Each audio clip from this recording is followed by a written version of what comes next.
And good evening, and Cousin Ken Castro joining us here at the ballpark tonight. So another doubleheader night. First, some McGraw League action, and then we continue with 1911 with Ernie Harwell. Hope you're doing well, cuz. It's good to see you. Good to see you. Good to see you. All right, so tonight we're going to go back and visit the 1905 Giants. They'll be playing the 1919 Cincinnati Reds. Tonight's player of focus, note, whatever, will be Hooks Wiltsey. All right, so we have the 1906 Cubs and Pirates also on today's game slate. The 1894 Orioles and the 1915 Phillies. The 1897 Beaneaters will be taking on the 1916 Brooklyn Robins. So let's have a quick look at the standings here, and then we'll jump into our Giants and Reds games so that we can hurry up and get you guys into Ernie Harwell in 1911. All right, the Boston Beaneaters right now sitting atop the league at 26-18. The 1915 Philadelphia Phillies just a game back. They are 25-19, having a heck of a season so far. The 1906 Chicago Cubs at 24-20 and 2 games out of first. The 1919 Cincinnati Reds that we'll see tonight, they are 22-21, 3.5 back. They're riding a 2-game winning streak. The 1894 Baltimore Orioles and the 1916 Brooklyn Robins, each 2 games below 500 at 21-23, 5 games back.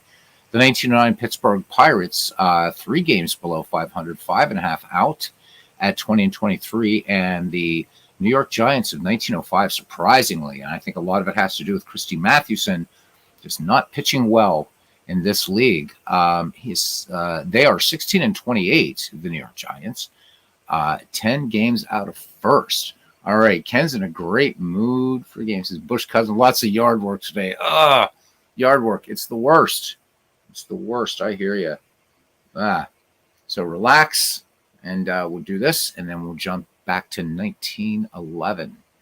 All right. So let's get on out to the ballpark. Or to the pregame, I should say. All right. All right, absolutely, Cousin Ken. Just going to do these opening lineups here. All right, leading off for the visiting 1905 New York Giants at third base, Art Devlin. Batting second is center field is Tricky Mike Donlin. Batting third at shortstop, Bad Bill Dolan. Batting fourth in left field, Sam Murdy's. Batting fifth and kind of playing day-to-day, Dan McGann. A bit of an injury. Batting sixth and catching, Frank Bowerman. Batting seventh in right field, George Brown. Batting eighth, playing second base, Billy Gilbert. And pitching and batting ninth, our player of focus tonight, Hooks Wiltsey.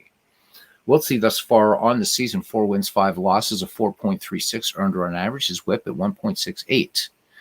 For the hometown, 1919 Cincinnati Reds, leading off at first base, Sherry McGee. Batting second at second base, Maury Rath. Batting third at third base, Heine Groh. Batting fourth in left field, Pat Duncan.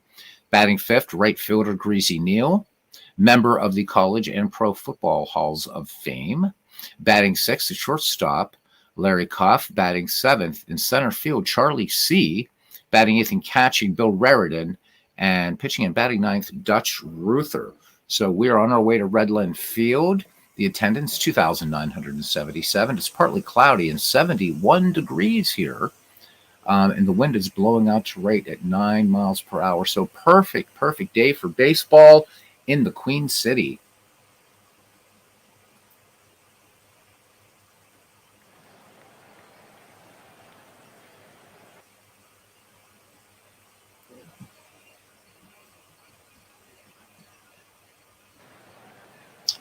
All right, and we are about ready to go here, and indeed a beautiful day in Cincinnati, Ohio. And let's do a little fly around as Dutch Ruther will be facing Art Devlin.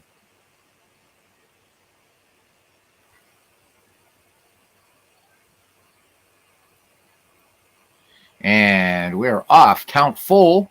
Devlin swings, bounding ball to first, and taking this one to the bag himself, Sherry McGee. So 1 away here for Mike Donlin.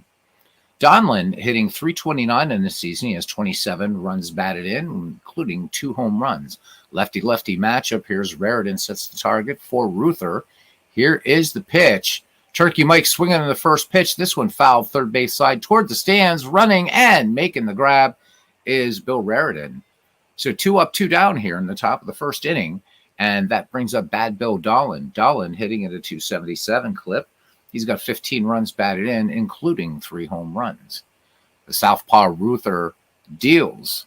Here's the pitch. And this one slapped towards second, gloving it and firing onto first is Maury Rath. So 1, 2, 3 go the Giants. We go to the bottom of the first inning. The New York Giants of 1905, nothing. And the Cincinnati Reds of 1919 coming to bat. In left field, Sam Murdy's looking at the defense for the New York Giants. In center, Turkey Mike Donlin, and right, George Brown. From first to third, around the horn, Dan McGann at first, Billy Gilbert at second, Bill Dolan at short, Art Devlin at third. Art Devlin, supremely talented third baseman. Catching will be Frank Bowerman. Hooks Wiltsey, who will be featuring later. Hooks is a left-hander.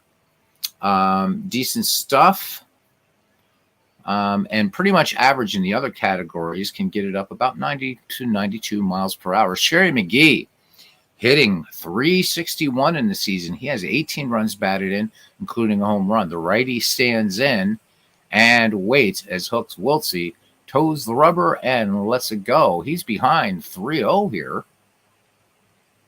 And here's the pitch. And 4 straight ones that crooked out of the strike zone. So Sherry McGee aboard for Maury Rath. Hooks Wiltsey gives up the opening walk here. Maury Rath hitting .296. 16 runs batted in for Maury. Wiltsey checks McGee. Decent speed at first. Here's the pitch. The runner goes. Sacrifice back to the pitcher. And Wiltsey will go to first for the out. McGee moves to second on the play. 1 down. Beautifully executed sacrifice there by the third baseman, Maury Rath. Here's Heine Groh. He's hitting .289, 30 runs batted in. These Reds have a tough team this year. All right, nice sacrifice. Absolutely, cuz. 2-0 pitch. And this one's going to be a wild pitch. And Bowerman chasing it down. And by the time he gets the pill, Sherry McGee ends up at third. So the Reds threatening here with 1 down, and the first run just 90 feet away. Heine Groh back in the box. The count, 3 balls, 1 strike. This one missing inside. So Wiltsey having trouble finding the strike zone all over the place. Runners at first and third for Cincinnati. 1 out for the left fielder, Pat Duncan. Duncan having a good season here in the McGraw League, hitting .313 with 17 runs batted in. I did not see it, cousin. I will check it tonight after this. I was so busy working on Magic today. That was kind of like exclusively all I did. So I will check it out. I am sorry. And I'm sure it's important because you've been, asking me about it. So I promise you, actually, when this game's over, before I do 1911, I will read it. Okay? Because I've got to change screen shares anyhow. All right.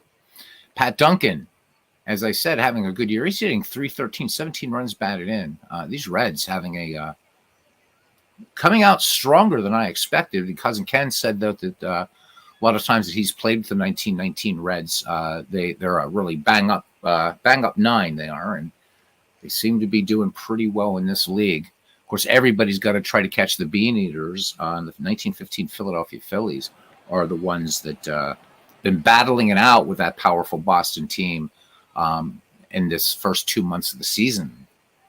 I will definitely make sure I am sitting down because, all right, Wiltsey works from the stretch to count 2 balls, 2 strikes. And this one, a swing and a miss. Wiltsey finds it's a strike him out, throw him out. Let's look at that. So Bowerman has nailed. I didn't even see that one coming. I was looking away. So it's a strike him out, throw him out. Wiltsey gets out of a tough inning. So the runner was going, and yep, they got him by a country mile, dead to rights. All right, no runs, no hits, no errors. We go to the top of the second inning, and it will be Sam Murty's, Dan McGann, who's playing with a slight injury, and Frank Bowerman. I think our 1911 game following this with Ernie Harwell will be featuring the Chicago Cubs. So we did an American League game last night, National League game tonight. So I'm going to do my best, at least nightly, to keep the 1911 project going. This one is going to be more of a weekend thing, or when I'm not too knackered from everything else. All right, just to keep everybody on board and on base with what we're doing on this channel. All right. Sam Murdy's hitting 280, 15 runs batted in, and he has a home run. Dutch Ruther deals the count, 2 balls, 1 strike. And Murdy's sends a little liner out to right field, and no trouble for Greasy Neal to get over to it. So 1 away here in the top of the second inning in Cincinnati for Dan McGann, hitting 256. McGann with 16 runs batted in, including 3 home runs. Dwayne Martz joining us here at the ballpark at Redland Field in the Queen City in Ohio. Good to see you, my friend. And as Ken says, the 1919 Reds in every platform he's played has played well. Wow, yeah. Well, let's look at Larry Koff. So, as Ken Castro says, for some reason I always believed Koff was above average shortstop with the glove. Let's look at him. Let's look at his real life stats, and let's look at fielding here for Koff. And boy, he was all over the place in 19. What the deal is here in 1921? Oh, different positions and stuff. I see. So one thing we know about Larry Koff by looking at his lifetime fielding record here is this guy could play all over the place. Played some, let's see, just in 1921 alone, he played second base, third base, shortstop, and left field. So he had to have been pretty handy at defense to be able to play. But let's hone in on 1919, where he is the shortstop for the Cincinnati Reds. I don't know why it's giving me. Oh, there we go. So, again, fielding average in the dead ball era. I don't pay a lot of attention to this. Not much point in it. So part of 39 double plays, 41 errors, 407 assists. So, not really sure. Played in 1,216 innings.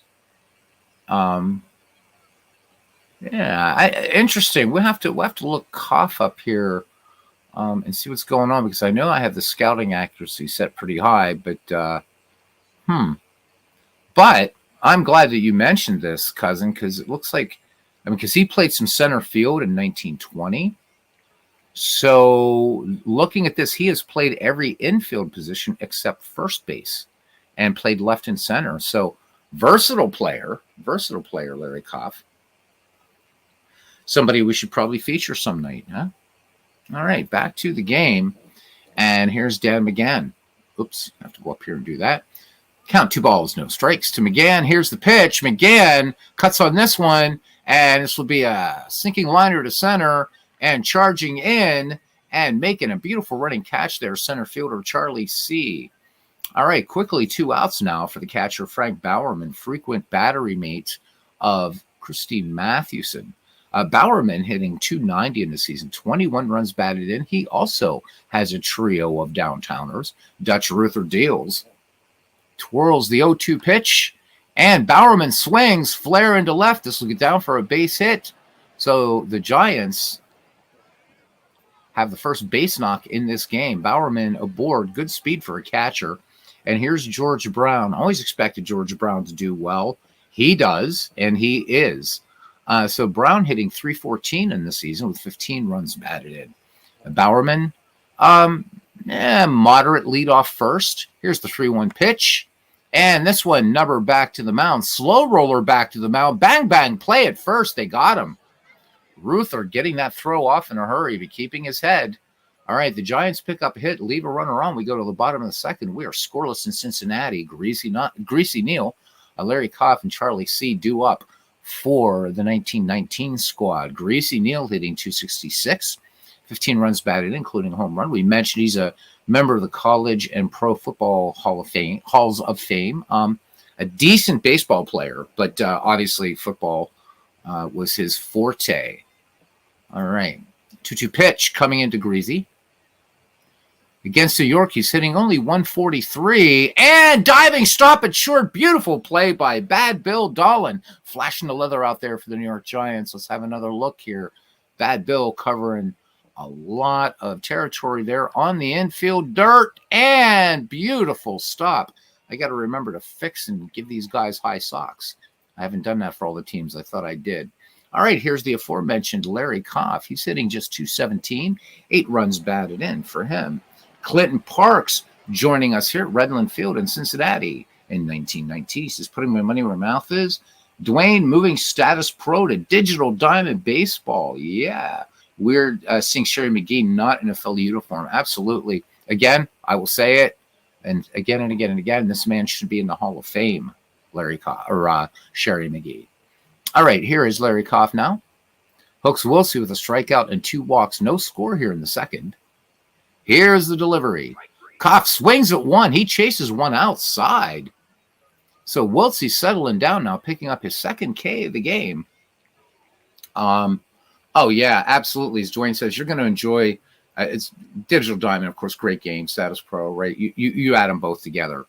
And it's fun and no footprint at all. All right, here's Charlie C now. Charlie hitting 227. Charlie, he's seeing limited action here in the season. 22 at-bats for him altogether, so 2 RBI.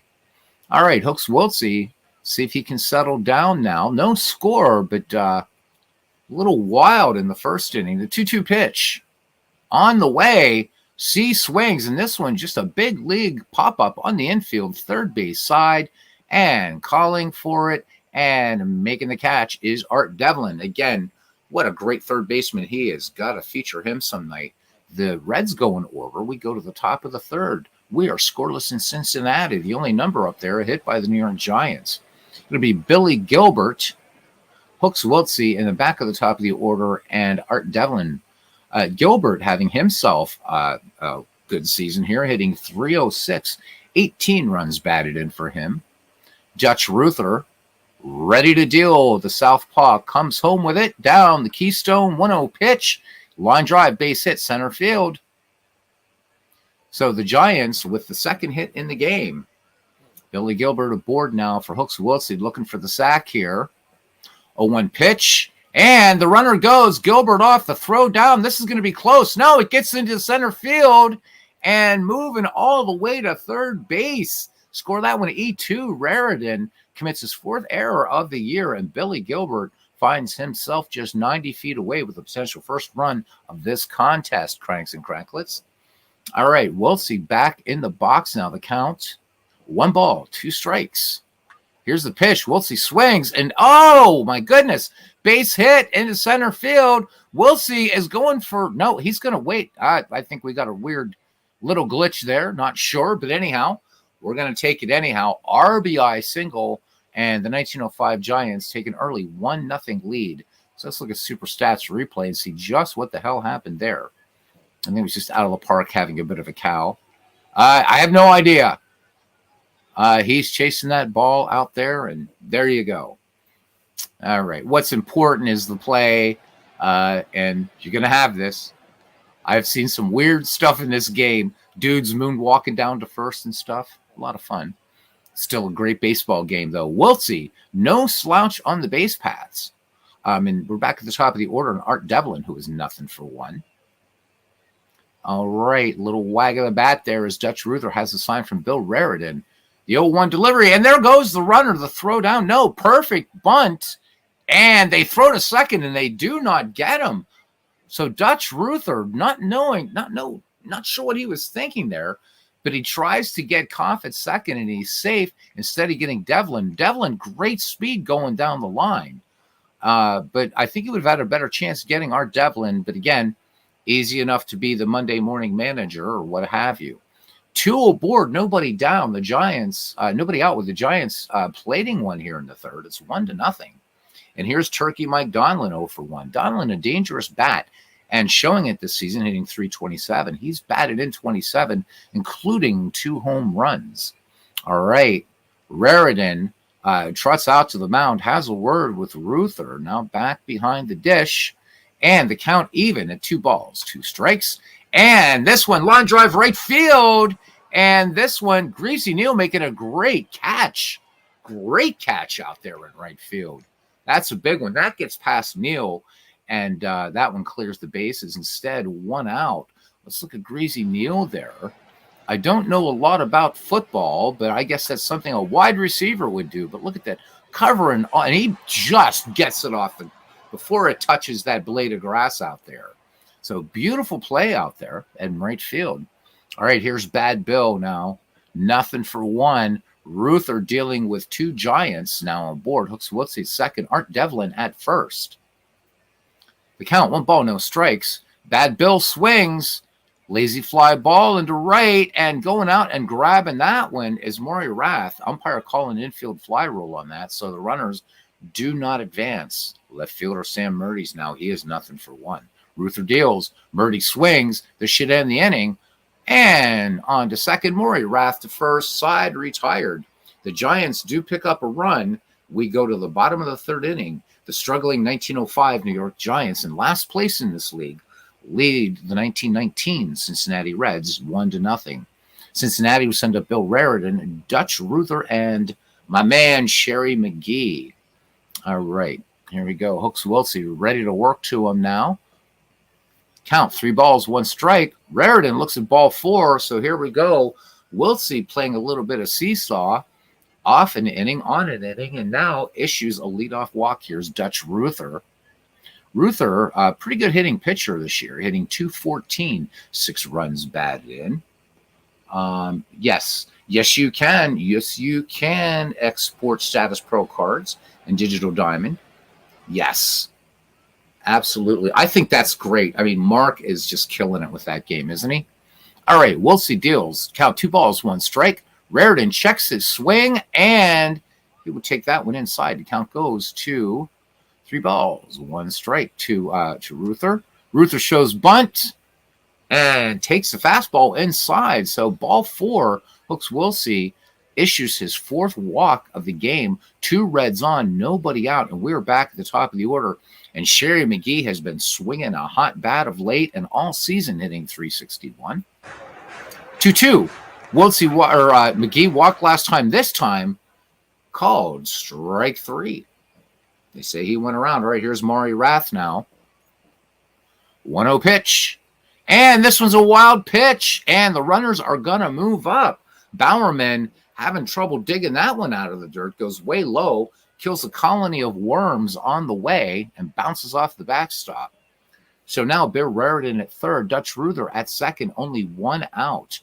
Maury Rath back in the box now. The lefty with a 3-1 count on him. And he swings. Fly ball center field back there. This is going to score the 2nd Reds run as Raritan will trot home with we'll score the 1st Reds one. So the Reds tie it up, and you can look at that scoreboard and go from there with that. All right, 1-1 is your score now. I've always waited for a Harvey Haddix type game. You guys know what I'm talking about. That happened to Harvey. A heartbreaking thing. That's all I'll say. All right.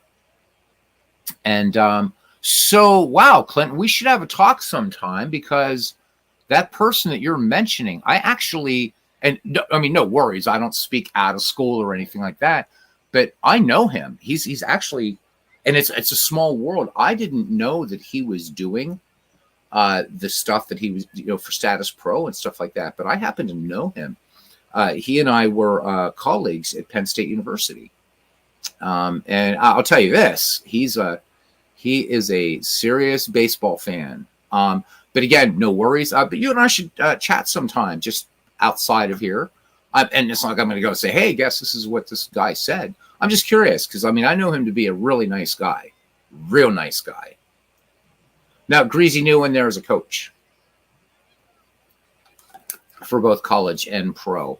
But yeah, so I know the person you're talking about, Clinton. So kind of interesting. Just to get your take, nothing else, just friend to friend. But yeah, I haven't seen him in a long time, actually. And it was just kind of neat to know that he's doing that, because huge baseball simmer. In fact, he's the guy that got me into diamond mine baseball. He was also a big Strat player back in the day. I'm not sure if he still plays Strat or not. So, but anyhow, let's get back to the game here. Heine Groh up with 2 outs. Dutch Ruther on second. The Reds have a run in. Count 3 balls, 2 strikes. And Groh works the walk. Wiltsey now has walked 5. All right, 2 Reds on, 2 down, a run in. We are tied at 1. Here's Pat Duncan, who is nothing for 1. Struck out his last time up, and he drills this one into center field. Base hit for Pat Duncan. Pat Duncan is going to pick up the RBI, and the Reds get their first hit. So now we can talk about what I was going to talk about. So Cincinnati Reds have 2 runs on 1 hit. But I was talking about the Harvey Haddix no-hitter. I believe it was almost a perfect game, or it might have been a perfect game. Harvey Haddix, the kitten, losing the game in extra innings and didn't give up a hit. Oh my God. Could you imagine? All right, here's Greasy Neal, nothing for 1. 1-1 pitch. Neal swings. This one slashed to left. This will get down for a base hit. And looks like an RBI. The throw coming home. The tag. And not in time. Heine Groh scores.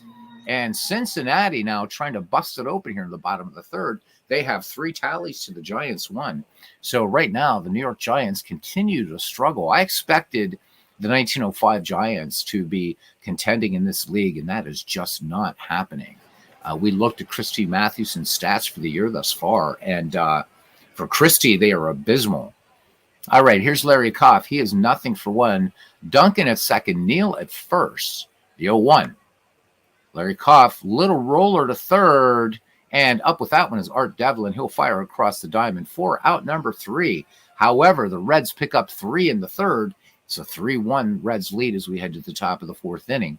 It'll be Dan McGann, Frank Bowerman, and George Brown. All right, Dutch Ruther, no walks, no strikeouts, letting his defense do all the work for him. Here is the pitch to Dan McGann. McGann swings, and this one just a little squibber up the first base line. Sherry McGee underhands it to Dutch Ruther, covering first for the 3-1 putout. 1 away now for the catcher, Frank Bowerman. He owns 1 of the 3 Giants hits in this game. The count 1 ball, 2 strikes. The delivery. And this one, a slow roller to short. That's going to be a bang-bang play at first. And they get him. They get him. Nice play there by Larry Koff. So maybe the number isn't showing it, but showing some good defense there. Closer play at first than it looked. All right, quickly, 2 outs here in the Giants' 4th. And brings up the right fielder, George Brown. Digs in, nothing for 1 in the day. The count even at 2 apiece. And George Brown laces this one into left. Base hit. So New York picks up its 4th of the game with 2 outs. Brown has pretty decent speed. Here's Billy Gilbert. Billy is 1 for 1. The 0-1 pitch. And Gilbert, let's see, sends this out to center field, but it's going to hang up there until it finds a home in the glove of Charlie C. No run, 1 hit, no errors, 1 left on. We go to the bottom of the 4th, the 1919 Reds 3, the 1905 Giants 1. Be Charlie C., Bill Raritan, and Dutch Ruther to face Hooks Wiltsey. Really sketchy day for Wiltsey. He is fan 3, but walked 5 through 3. Charlie C. popped out back in the 2nd, and this one is going to be a roller to second. Easy play for the Dixie Thrush. And fires it on to Dan McGann for the 4-3 putout. Missed the Koff analysis, was on phone. What was the verdict? The verdict, looking at his, pardon me, looking at his stats, is a hell of a versatile defensive player, cousin. So looking over his career, he played every infield position. Well, I should say every infield position except catcher and first base.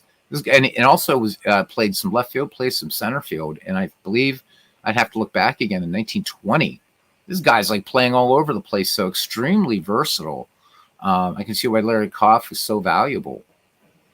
All right, Bill Raritan now steps in. Okay, so it's just about it's just about loyalty and a fan of being a person. Okay, that's cool. I get it, Clinton. Yeah, certainly do. All right, we got Bill Raritan now batting with 1 down. The 2-1 pitch. Raritan drew a walk earlier in the game off of Wiltsey. This one, grounder to short. Bad Bill Dolan gathers it up and offers it to Mr. Dan McGann at first. So the 6-3 put out, and here's Dutch Ruther. When we start the top of the 5th inning, we will do our little tribute to Hooks Wiltsey. Count full on Dutch Ruther. Ruther swings, grounder to third, ranging over to his right and making the play is Art Devlin. Art Devlin absolutely superb there at the hot corner. All right, no runs, hits, or errors, and nobody left on. We go to the top of the 5th inning. And it's the Reds 3, the New York Giants 1. And now it is time to read from the Holy Book. We must read from the Holy Book, for we are, what was it Jim Morrison said? Out here on the perimeter, there are no stars, and we is stoned immaculate. So always loved that line from Jim Morrison, an American poet that he was. All right, here we go. Hooks Wiltsey, his real name, George Leroy Wiltsey. He was born September 7th, 1880 in Hamilton, New York, and he died on the 21st of January, 1959 in Long Beach, New York. Made his major league debut on the 21st of April, 1904, with the New York Giants. He batted right-handed, but threw lefty. Pretty big guy here, 6 feet tall, 185 pounds. So between 1904 and 1914, left-hander George Leroy Hooks Wiltsey combined with his Giants teammate Christy Mathewson for 435 wins, making them the second-best lefty-righty duo in history. The Southpaw pitched some memorable games, including a no-hitter against the Phillies in the first game of a July 4th, 1908 doubleheader. It took Wiltsey 10 innings to record a 1-0 victory that day, but it could have been a perfect game. With 2 outs in the bottom of the 9th, umpire Cy Rigler failed to call a third strike on the batter. Later, Rigler admitted he easily could have run them up. Wiltsey then hit the batter, but he retired everyone else. He struck out 6 in the contest. I remember reading about that in the book Tales from the Deadball Era. And so this read here of Wiltsey's reaction really underplays it. He was pissed, and who wouldn't be, right? So Wiltsey struck out 4 batters in an inning on May 15th, 1906. He had already disposed of Jim Delahanty and Tommy Corcoran when Admiral Schley swung, missed, and reached first base when the ball got away from the catcher. Wiltsey fanned Chuck Frazier to complete the inning. He recorded 7 straight whiffs that day. In 1904, Wiltsey recorded 12 consecutive victories. In 1908, he went 23-14, and in 1909, he was 20-11. Some think that Wiltsey obtained his nickname from his good curveball.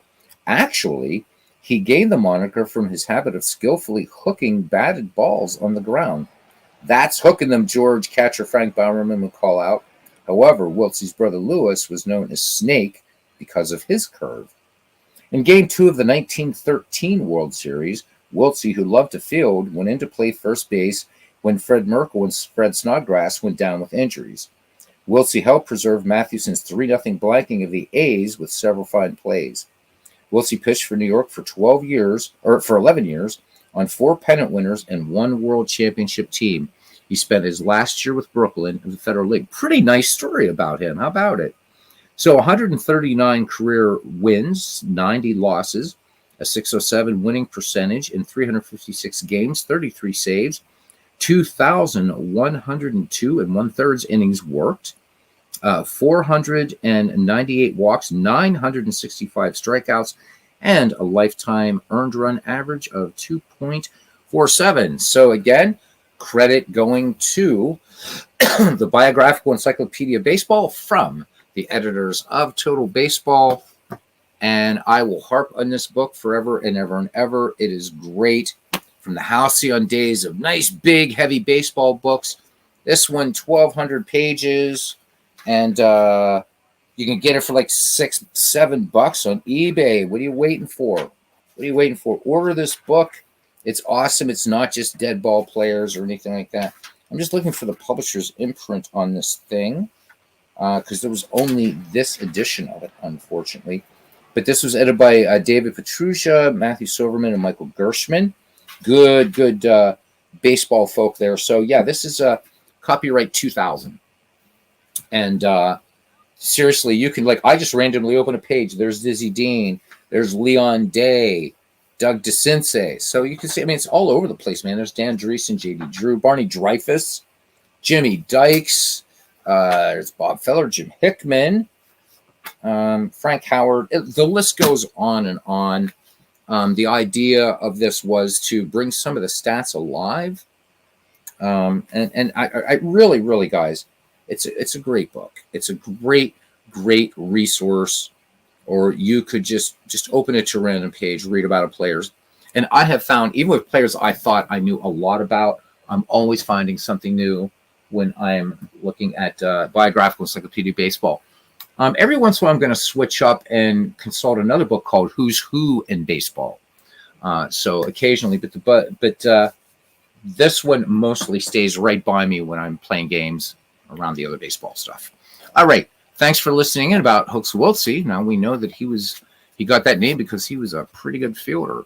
All right, and here is Hooks. Now, usually when we call out a player and he does something pretty nice, let's see what he does in the rest of the game.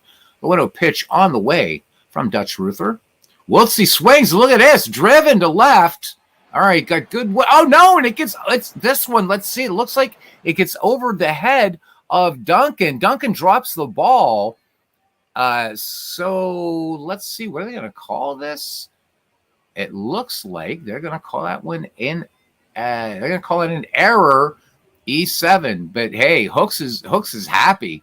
Good heads up base running. He kept going. Pat Duncan kind of a little bit of la-di-da out there in the left pasture. Let's check that out again. Yep, that is an E7. Yep, should have had that ball. You should have had it. So it goes all the way to the wall. And George Leroy Wiltse makes it to second. All right, here we go. Giants bring the tying run to the plate now, and Art Devlin, who is nothing for one. The count full on Devlin. Devlin takes ball 4 way outside. Devlin's walked 20 times this season. And Dutch Ruther gives up his first free pass of the season. Okay. So Clinton's saying that I'm not going to say his first name on here, but anyhow, Beckner's cards are thinner, and there are subtle differences in the calculations. I have an original 1980 Status Pro from 1979, and Brian's cards match. One does not reinvent the wheel. His facts are smaller and hard in my.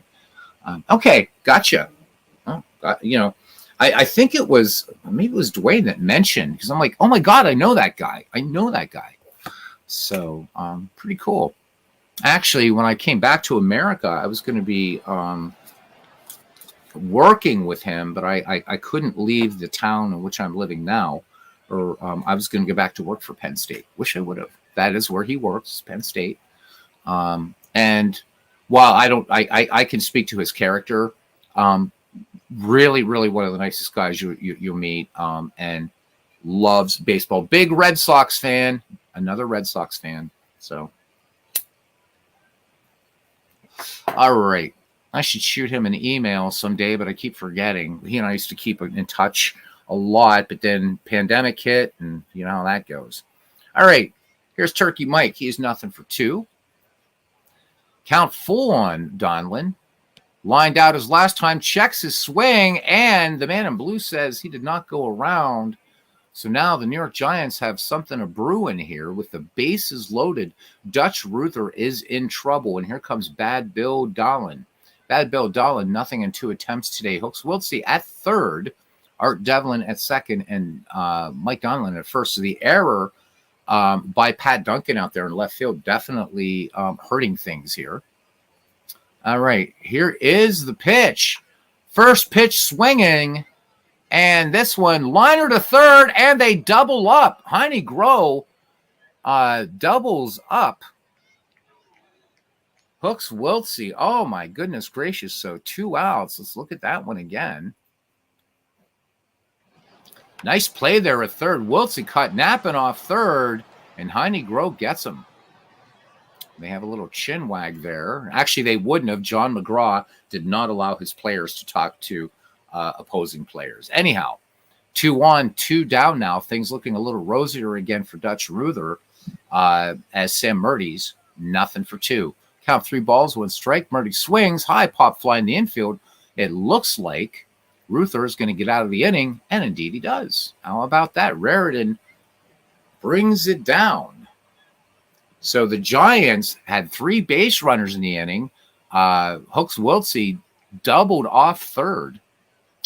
They get nothing, and we go to the bottom of the 5th. Cincinnati maintaining a 3-1 lead.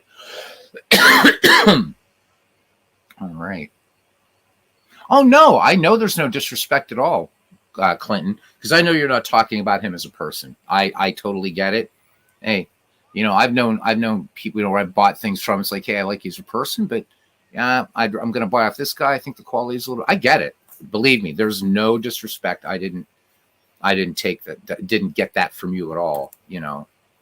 Like I said, it's interesting in this baseball sim world and how small our world is that he's doing that stuff. I think that's really cool. Nah, I'm not going to say, hey, this dude doesn't like what you're doing. Nah, nothing like that, man. Don't worry.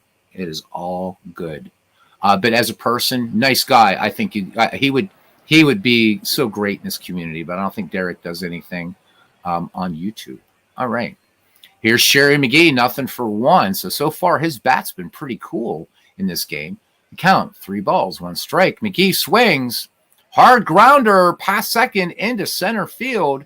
And Sherry McGee continues with a hot bat. This one getting past the, I believe he was the Dixie Thrush, Billy Gilbert. Is that right? I believe he was. Anyhow, love it. All right, Sherry McGee aboard. I do have a lot of his charts and use quite a few of them. Nice. Excellent. Yeah, it's major serious baseball fan. And just yeah, what can I say? All right. So Maury Raff has an RBI without benefit of a hit in this game. He is up now. Flied out his last time. Nice bunt. Nice bunt. Sherry McGee is going to make it to second easily, beautifully executed by the number 2 hitter. All right, here's Heine Groh now. Heine Groh, 1 of the 5 walks by Wiltsey. Here's the pitch. Groh swings, and this one's going to be, a diving play, a diving stop by Mike Donlin, making the one-handed grab out there in center field. Turkey Mike Donlin. Let's have a look-see. Turkey Mike Donlin covering about 3 acres out there. And beautiful catch. A little bit of John Ringling North action there. All right, 2 away now for Pat Duncan. Pat Duncan would like to, even though the error didn't hurt Cincinnati, he would still like to have the Cincinnati faithful forget about his little gaffe out there in left field. Cincinnati with 2 errors in this game. Wiltsey brings it home. Duncan swings in the first pitch, base it up the middle. That should be good. Whoopie and RBI. Strong throw by Donlin. The tag at home, and the throw is offline. Bowerman trying to sweep back around, but Pat Duncan delivering the RBI single as McGee scores and is now 4-1 Cincinnati. So what Cousin Ken Castro said about these 1919 Reds on all kinds of platforms seem to be holding true here. They're playing tough in the league and in this game. Here's Greasy Neal. He has an RBI in this game. 1 for 2. Pat Duncan on at first. The 0-2 pitch. Neal, whoa, they throw down to first, snap throw, and they got him. They got Duncan. So Duncan errors, gets an RBI, then gets caught napping at first. But a run does score in the Pat Duncan RBI. There are 2 hits. Cincinnati now 4-1. We got to look at that one again. Pat Duncan leaning too far toward the Keystone sack, and they got him. All right. So Dan McGann, Frank Bowerman, and George Brown, the number 5, 6, 7 hitters, drew up here in the Giants' 6th. Dutch Ruther ready to deal to McGann, who, again, playing with a slight injury. Count 2 balls, 1 strike to McGann. McGann swings. Can't tell by this one. Drills it to right. Oh, but right in the glove of Greasy Neal. Greasy Neal, pretty good range out there. You can see that that rating out there for Neal in right field. All right, Frank Bowerman now to face Dutch Ruther. Bowerman has a hit in 2 tries today. The 1-1 on the way. Grounded out his last time out, and Bowerman is going to dump this one into left field, and the Giants will have collected their 5th base knock. All right, so 1 on for New York, 1 down for George Brown, who is 1 for 2. Singled his last time up, and this one drilled deep to left field and opened the window. Aunt Minnie, this one is out of here. 2-run shot by George Brown, and the 1905 New York Giants are now back to within 1. It is 4-3, 414-foot shot there by George Brown. Let's have a look at that. Got his money's worth on this one. High arcing shot, and Aunt Minnie just did open the window, got the cat out of the way, and I'm told here in the press box that Aunt Minnie's knitting survived the travails. All right, so one away now for Billy Gilbert, and he is 1 for 2. Here's the pitch to Gilbert. Gilbert swings. This one foul territory, left-hand side, and making the catch. Bill Raritan casting aside the masked part of the tools of ignorance, and that will be 2 away. And here's Hooks Wiltsey now. RBI in this game. He is 1 for 2. The count full on Hooks. Reached an error last time. And this time he's going to have a base hit to right field. So again, here's our player of note doing some good things. Remember, though, he was doubled off by McGraw there at third base last inning. All right, here's Art Devlin. We're back at the top of the order for New York. Count 0-1 on Devlin. Walked his last time up. And this one, line drive to right field. This one off the wall for extra bases. And this one should bring the run home and should tie the game. Yep, throw comes into the cutoff man. Devlin has himself an RBI. Triple. And the Giants come back and tie it up. All right, we got us a whole new ball game here in the top of the 6th. Here's Turkey Mike Donlin now. Turkey Mike, nothing for 2, making a great play out there in center field earlier in the game. Last inning, as a matter of fact. Donlin swings, slow roller to first, and up with it is Sherry McGee. He would take it to the bag himself to retire the side, but the New York Giants put a crooked number on the board here in the 6th and tie the game at 4 as we go to the bottom of the 6th inning. It'll be Greasy Neal, Larry Koff, and Charlie C. All right. So, Greasy Neal steps in the box. We've got a lefty matchup here. And the count, 3 balls and 1 strikes. Greasy Neal had an RBI single last time up, and singles to right here. Good, solid seeing eye single between first and second. So Neal aboard, an excellent speed. Here's Larry Koff now. He has nothing for 2. The pitch, Koff shows bunt. Count 0-1.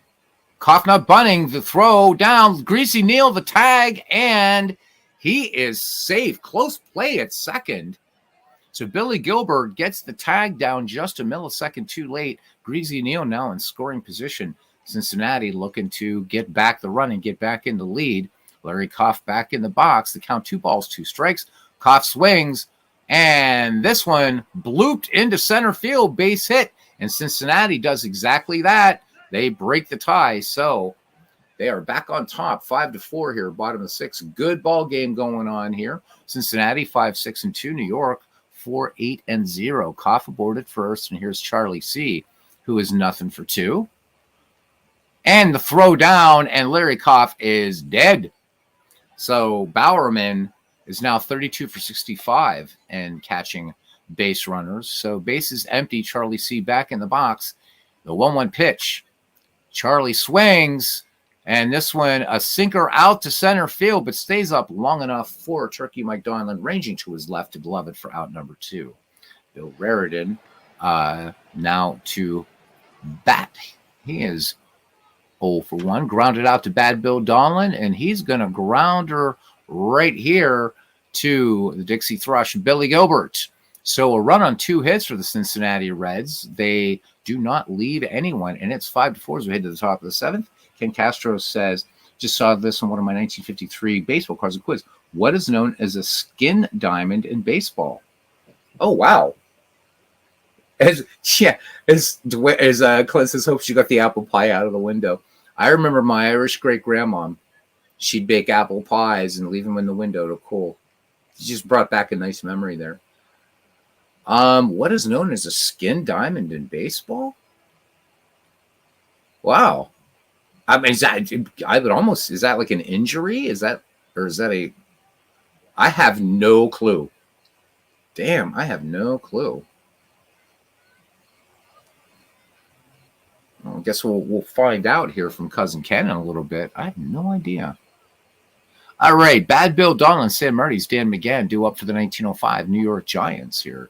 MV joining us here. Hey, MV, good to see you from across the pond. What is the question? It's an all dirt diamond. Oh, so that's a skin diamond. Is that what that means? So like a softball field you'd think of nowadays. Cool. All right.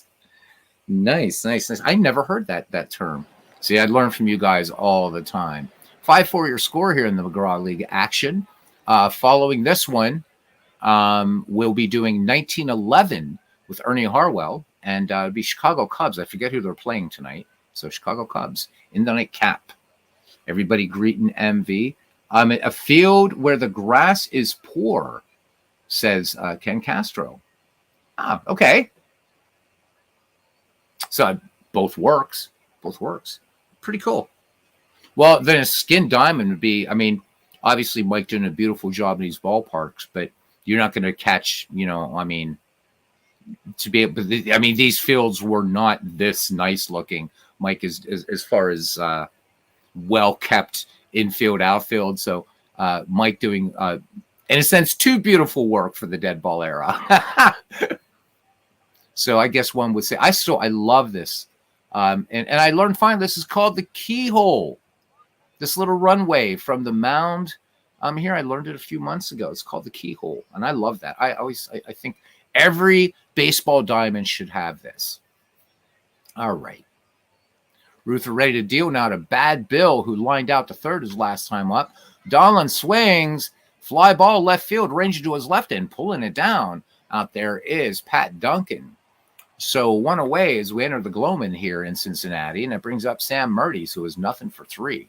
Murdy's popped out to short center field his last time up. Murdy swings, and this one twisting toward the line and right end, making the catch in foul territory. Greasy Neal, a great range out there and a pretty decent arm in right field.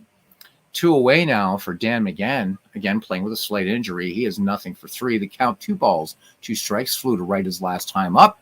Swung on. This one slapped to second. Routine for Maury Rath as he fires on to first for the 4-3 putout. We have no change here as we go to the middle of the 7th inning and catch up with the chat. It's the Cincinnati Reds of 1919-5, the New York Giants of 1905-4. Okay. And let me see. What is known as the 10 o'clock hitter? Oh, I've heard. Oh my God, I've heard that term. A 10 o'clock hitter. What do I know that term? Yeah, you're driving me nuts, cousin. That I've heard.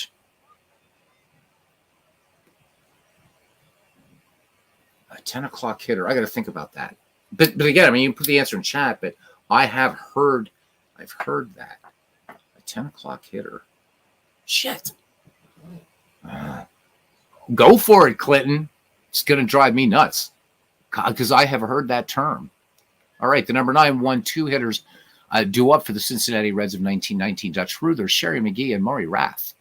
Oaks Wiltsey ready to go. Here's the 2-1 pitch to his mound opponent, Ruther, 2 bouncer to second base, and the Dixie Thrush fires on to Dan McGann. So 1 away now for Sherry McGee back at the top of the order, 1 for 2. Again, McGee swinging a hot bat this season.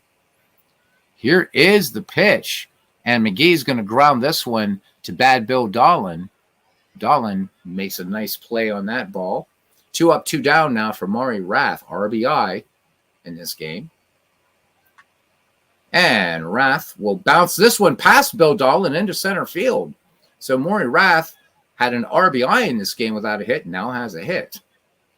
All right. 2 away. And hits home runs during batting practice, then can't hit squat. Welcome in, Aaron Reed. Cousin Ken says, winner, chicken dinner. Nice. 10 o'clock hitter. All right. I knew I heard that term somewhere. The professor coming up there with a big bottom of the ninth, 2-out, bases loaded, grand salami. All right, here is Heine Groh. And Claude Elliott now will come on in relief for Hooks Wiltse. His day is done, our player of focus. What I'm going to do for the Ernie Harwell games is I'm not going to do those all the time, but I'm going to be doing a player of note there. But for those games, that will be before Ernie actually starts the game. So since we're visiting a dead ball season that not a lot of people talk about, 1911, I think it would be fun to talk about some of the players in that particular season, and also just talk about some season highlights. So I'm going to try to add to the Ernie stuff a little bit, although how can you add to Ernie Harwell? All right, so Claude Elliott, let's look at Claude Elliott here.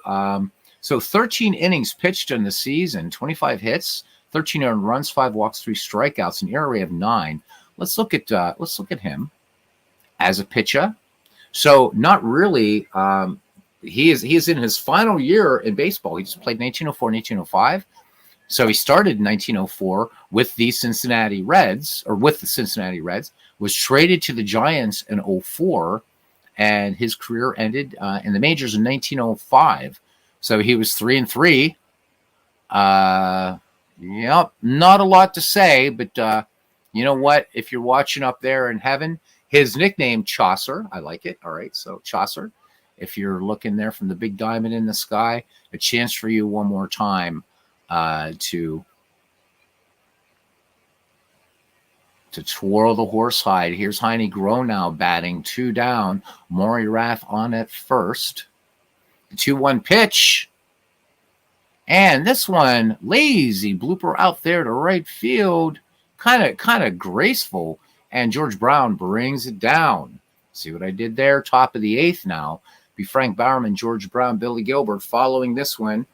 The screen share is going to stop for a few moments. I need to check a message from a dear friend, heart and soul of this channel. And then we'll get Ernie Harwell. In fact, you can see there, boop, it's all ready to go. And then we'll get into 1911. All right, Bowerman today, 2 for 3. Thanks, guys, for supporting Dead Ball Baseball. The 3-1 pitch to Frank Bowerman. 2 for 3 in the game, as we said. Slow roller to second base, gloving it. No problem for Maury Rath. Not a lot gets by Mr. Rath there at second base. You can see highly rated second baseman there. Sammy Strang now coming into pinch hit. Sammy hitting 293.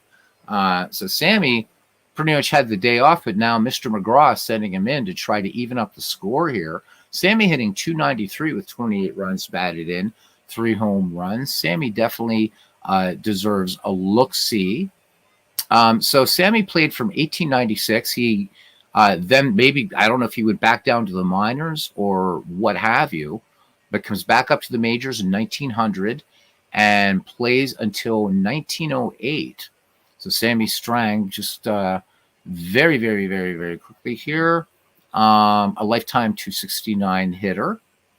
Stole 216 bases, so I always knew that Sammy had some speed. So here we go. Pretty good contact, decent pop for the time. The 1-0 pitch. He's 1 for 2 as a pinch hitter. Sammy lines this one, but right to Sherry McGee for out number 2.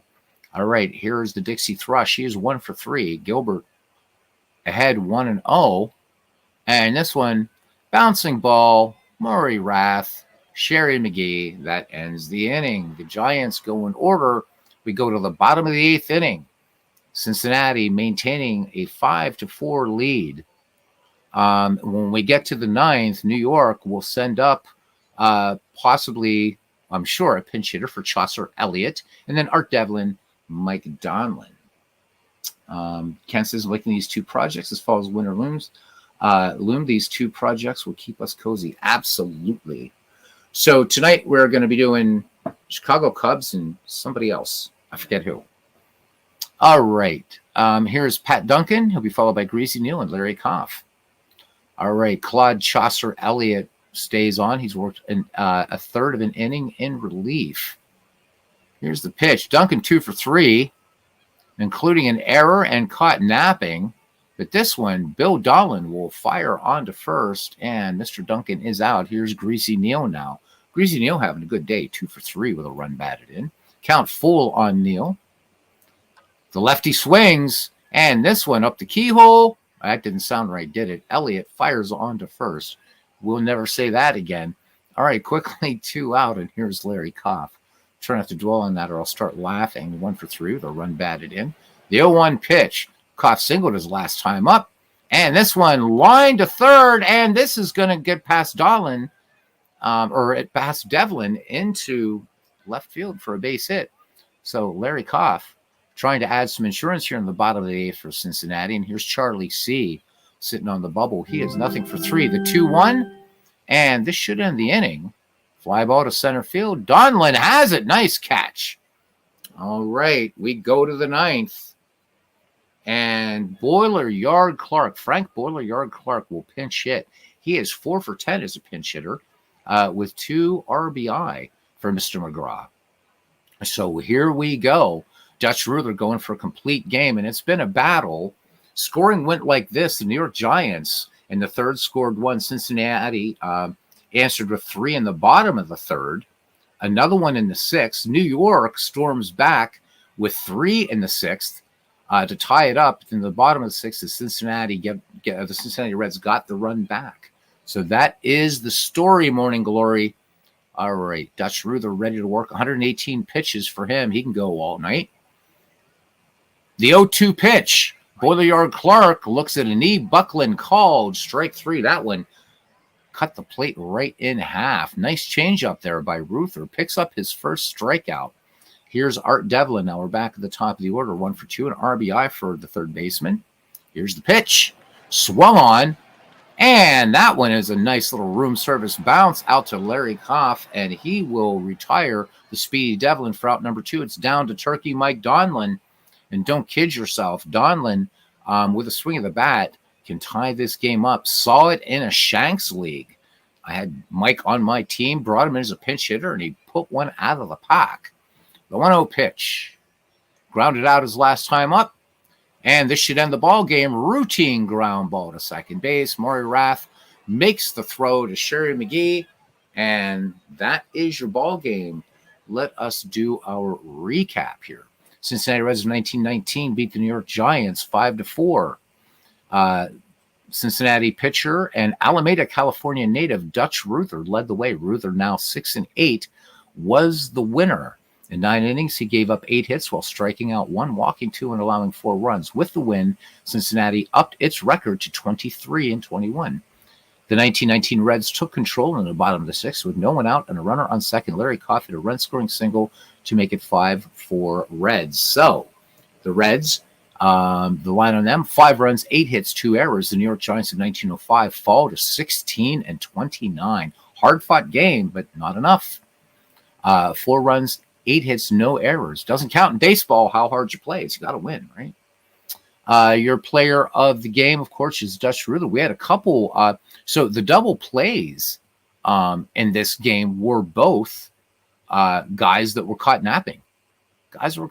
So those were the only 2 double plays. The errors in this game, one by Pat Duncan, one by Pat Raridan for Cincinnati. Hooks Wiltsey went 6 2/3, 7 hits, 5 runs, all earned, 5 walks, 3 strikeouts. His ERA now at 4.53. Chaucer Elliott comes in, works 1 1/3, gave up a hit. That was it. Dutch Ruther goes the distance. 8 hits, 4 runs, all earned, 2 walks, a strikeout, gave up a home run. His ERA now at 3.84.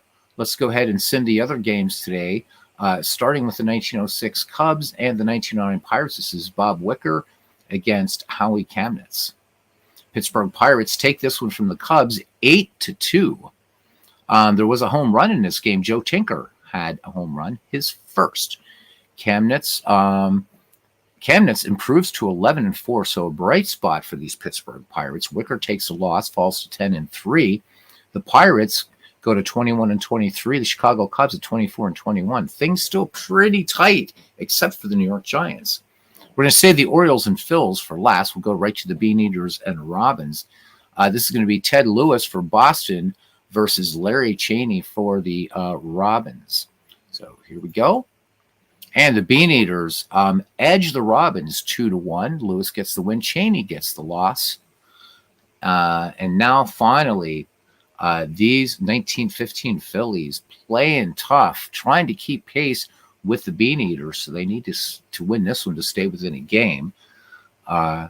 Taking on the Baltimore Orioles. Kid Gleason taking the hill for the 1894 Orioles, facing George Chalmers for the 1915 Phillies. And the Orioles take this one 7-5. Gleason with the win, Chalmers with the loss. All right. Let's look at the next day just to see what will be coming up here as review depth charts. And let's look at if we have any good pitching matchups coming up. Feaster and Willis looks like a good one. Cubs and Bucks. I think the next game. Oh yeah, baby. I think the next game. Oh my God, these are all good pitching matchups. So I think instead of simming another week, we're gonna do these pitching matchups. So the next 4 games in the McGraw League, if I remember, we're going to be doing each of these games. We're going to be playing them out. So the 1906 Cubs, 1909 Pirates, there will be Jack Feaster versus Vic Willis. The 1905 Giants and the 1919 Reds will see Christy Mathewson and Dolph Luke. I want to see Christy do better. Come on, Christy. He is at 5-10 on the season, guys. The 1894 Baltimore Orioles and the 1915 Phillies. Sadie McMahon against Grover Cleveland Alexander. Alexander right now, 11-4 with a 2.84 earned run average. And finally, the 1897 Bean Eaters and the 1916 Robins. This one, marquee matchup here. Kid Nichols against Rube Marquard. If I was a good broadcaster, I would skip Ernie Harwell and just do this next game. Nichols and Marquard, that's going to be an awesome lineup or an awesome matchup. But we're not going to do that. No, we're not. We're going to save the game. And save game. There it is. Smart guy that I am. Yeah, Boston-Brooklyn is going to be a lot of fun. So that'll be tomorrow night because I don't go back to work till Wednesday. So I'm still off tomorrow. So tomorrow night will be a doubleheader. Hopefully I remember that it's going to be the Boston-Brooklyn doubleheader. I mean, kind of hard to forget with 2 Hall of Famers. And then we'll continue with 1911 as well. So another doubleheader coming up. As Aaron Reed says, and this one belongs to the Reds. All right, so I'm going to check my messages here. Gentlemen, I will be right back. I'm not going to stop the screen share. I'll just leave it there. I've got to check my messages, my mensajes.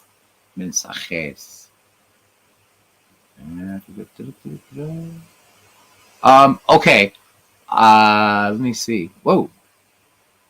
Okay. You were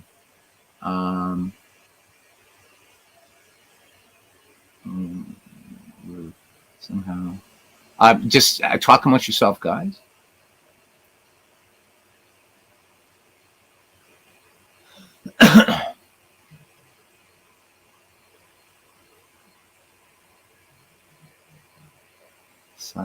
Oh my God, I am glad I'm sitting. Oh my God. No way. Cousin, wow. Oh my God. Wow. Wow. Like, yeah, wow. I'm gobsmacked, cousin. I am absolutely gobsmacked. I can't believe it. Oh, the boys know about it. Okay. So, gotta tell the community. Cousin Ken Castro is playing. I can't believe I'm about to say this. I can't believe I'm about to say this. Oh my God. So he keeps asking me the past couple nights, did you check Messenger, cousin? Did you check Messenger? I'm like, nah, blah, blah, blah. working on Magic, didn't get to do that. And I said, all right, I'll check it tonight before we go into the Ernie Harwell game. And he said, make sure you're sitting down. Holy shit. Yeah, discuss. LOL is right. So you know what? I'm going to just the last half of it. I'm not going to read the whole thing. But this is, guys, this is monumental. It's monumental. Everybody who knows Cousin Ken, I hope you're sitting down. Okay. So I'm going to read the whole thing. So I hear you say in the chat last night that you're thinking of playing modern baseball, which I had said, I occasionally will do some, and I have. But yeah, he says, so I have to tell you and Dwayne, when we were playing APA in the late 60s and early 70s, my neighborhood buddies would finish the current season and couldn't wait till January to order the new season. Somehow I forgot about that when I discovered dead ball in older season, instead focusing on playing those out. Recently, I was watching the Phillies. He said, I watch 150 plus games a year, and Phillies, good team this year. I'm thinking I've never rolled for Harper or Nola, etc. Past 3 years have been good years to be a Philly fan. Yes, they have. You guys got to win the damn World Series now. Ken says, I felt like I was missing that on my tabletop. In late April, after the bat season, I decided, here it comes, guys. I'm going to play the 2023 Phillies season, dumbass rules and all. My buddy G Puck encouraged me to give it a shot, while Clinton said, don't do that. Laugh out loud. He said, I just reached June, the 23rd in the calendar, and I must say it's been a blast. Just wanted you two guys to know that I made a big leap from 1882 to 2023 using Fall Classic Baseball. Cousin, wow. I mean, that's awesome. It's awesome. Come on, it's awesome. I love it. The 2023. Come on, it's like Bernie Strom, right? Discovering dead ball, right? Dead ball. Oh, dead ball. So it's cool. But I love the fact he said dumbass, dumbass rules and all. You're killing me here, cousin. I love it. I'm glad you're having a blast with it. I know he's using Ghost Runners. I can't believe it. So Ken, I'm happy that you're having fun. What did you do with the real Ken Castro? All right. What do we have some infiltration going on here? I don't know. He says he's had 7 Ghost Runner games thus far. Oh my God. Oh my God. I seriously never, ever thought I'd live to see the day when Cousin Ken Castro would be rolling up 21st century baseball. Holies. Oh my God. So Clinton says he gets the box score. He knows it's legit. I'm gobsmacked, man. I am gobsmacked. Holy shit. Wow. I gotta take a slug here, man. Whoa. Oh boy. All right. Well, cousin, then I got bad news for you, dude. He says previous to this, 1965 was modern baseball to him, right? So, oh my God, you guys, exchange. Yeah, I love Clinton. Always sends me his box scores. Love him. But holy shit, wow. Dwayne, are you still here?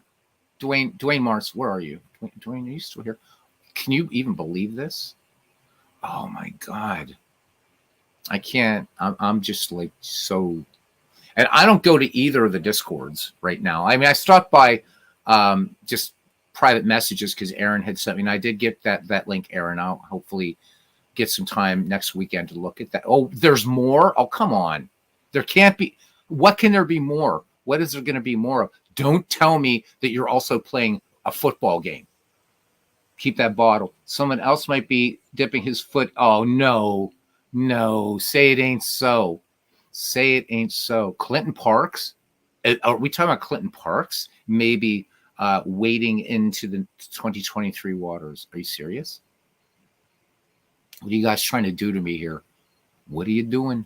What are you doing over here? Hell no. All right, that's good. At least some of the world is still turning normally, but I'm afraid of this name that I don't know if Ken's going to reveal it to you. He's going to leave me hanging. Holy. So again, people that are catching this later, and you maybe don't come around the channel too much. This is big. This is big, man. This is like, This is like, Neil Armstrong, stepping on the moon big. Someone in the chat, Dwayne Martz. If it's Dwayne Martz, I'm kicking his ass out. Where is he? Dwayne Martz, and he's going to use the stinking DH. Oh my God. No way. Dwayne Martz, 2023. Oh my God. It has to be Dwayne Martz because the only other person active in the chat right now is Aaron Reed. And I know Aaron would be okay with it, but Dwayne Martz playing 2023 baseball? It can't. No. Clinton says he'll play 21st century baseball, but I don't play hit him out, strike him out baseball. I realize I might have two. You have. This is pretty bad, man. I got to take my meds. I'm taking my meds seriously, and as we speak, I'm only on one, but still, there. See, there. Holy shit, dude. So I thought I was over. I may take this. I've told you guys before, post-traumatic stress disorder, but yes, I function. I do stuff, but now, oh my God, I'm triggered, man. So, holy hell, this is a lot. Ken Castro, and Dwayne Martz doing 21st century. What the hell? I swear. You know what? So let me swallow this here pill, and then take my vitamins as well. So, I was raised Roman Catholic, and of course, we believed in purgatory. Well. I went away from Christianity for a while, and then I came back, but I came back as an Eastern Orthodox Christian. We don't believe in purgatory. So it's one of the differences we have with the Roman Catholics. But now I'm beginning to question that because I think I've got to be in purgatory. If Ken Castro, especially Ken Castro, playing 2023 baseball with pizza-sized box bases and limited throw overs and ghost runners and holy shit, close the window, Aunt Minnie. And then Dwayne, we don't need no stinking DH. Dude, you're all right. Okay. So I'm gonna stop the share just for a second because last night Ernie wasn't coming through. So for some reason StreamYard is weird. So this will take just a second. Wow. This is like amazing. It like my brain hurts. I'll be right back. I'm still here, just stopping the share. Oh my God. See, look, see that going around my avatar there? So I'm sitting there, keyboards. It's back in Europe playing a gig. There's my bass player over there. No, it's my guitar player being lazy. Look, his right hand's doing nothing. Anyhow, so it's that big ring around me. I'm trying to protect myself from you 21st century baseball guys. See that? It's a force field like in Star Trek. It's what it is. Shields up, Mr. Sulu. Shields up. Oh, my God. I'm going to keep talking to keep that shield up there until we do that and we get to Ernie Harwell. Oh, my God. All right. It was a big – yeah, I'll say it was. So wow. Okay, maybe I'll do something from 1974. I don't know. I think, no, you know what? It's still baseball. It's still fun. And I'm glad you're having a blast. But holy hell. All right. Here we go. So what do we have on tap tonight? So last night we saw the Philadelphia Athletics drop one to the Cleveland Naps 5-2. Tonight's game will be the Boston Rustlers, a.k.a. the Braves, against the Chicago Cubs. All right. And we're going to let we're just going to let Johnny McCoy manage both on these because, again, going to be a while to try to get all these managers in, and who gives a shit anyhow, right? Okay, and I'm also going to do one other switch. Let me do this. And let's switch back so I can take off the headphones. Okay. And I'm going to stop the share one more time just to make sure that this picks up sound again. Shields up, shields up, shields up, shields up, shields up, shields up, shields up, shields up, da da da da da. Cousin Ken Castro is a Klingon. Cousin Ken Castro is a Klingon. Yes, he is. All right. Spock. It's a Ken Castro off the starboard bow. All right. So no worries, cousin. Deadball, 19th century, firmly rooted in the DNA. Oh yeah. Oh no, 1971. No problem. I'm doing 1971. On offline and Action PC Baseball when I have time, but I never. Yeah, you are, man. You're a Klingon, but I've not ventured into 21st century baseball. I'm scared. I'm scared, man. I'm scared. That's it, man. Game over, man. Game over. We just got our asses kicked. Thank you, Bill Paxton. All right, let's get to the game here. I'm going to go ahead and get set up. Yeah. All right, select play manual game. And, all right, gonna mute.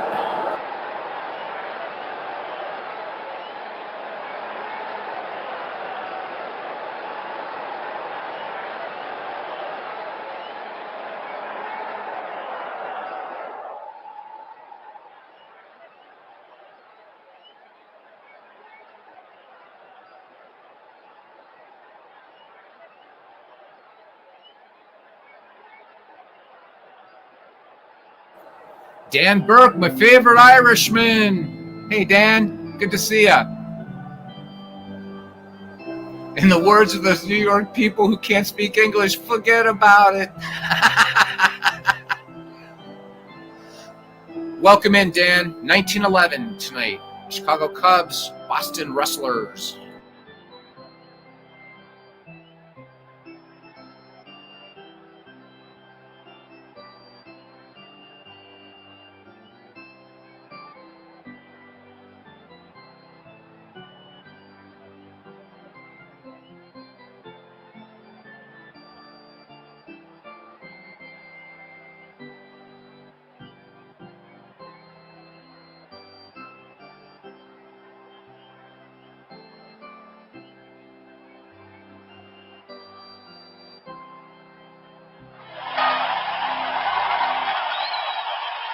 Hello again, everybody. I'm Ernie Harwell. And welcome to Boston Rustlers Baseball. Here on WAPBA, you always have a front row seat. We're coming to you from out here at the park. Today, the visiting Chicago Cubs will test the Rustlers at home. It's opening day. Both of these teams are fresh out of the preseason, so find a team to root for.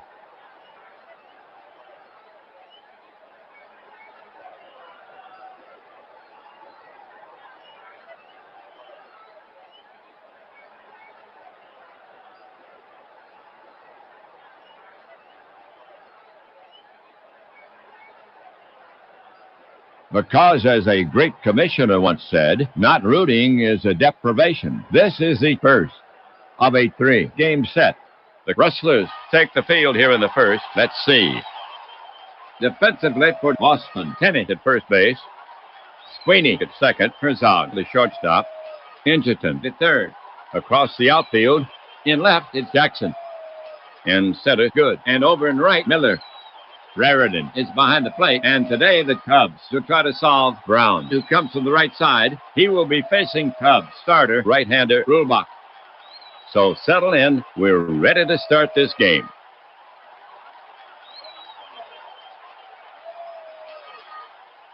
Here's Sheckert to lead it off. Sheckert, recently known as a solid hitter. Sheckert stands in.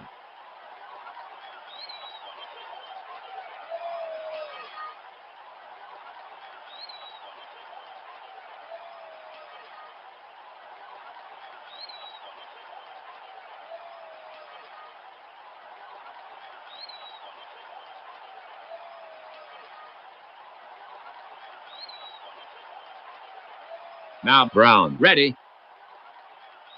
Brown now. He goes the other way. Blooper to left center. Toward the gap. Good. Runs in on it. Herzog is backing up. It drops in, and Scheckert is on it first with a base hit.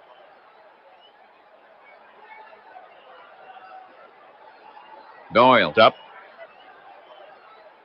Doyle, recently known as a solid hitter. Scheckert is jockeying for a big lead off first.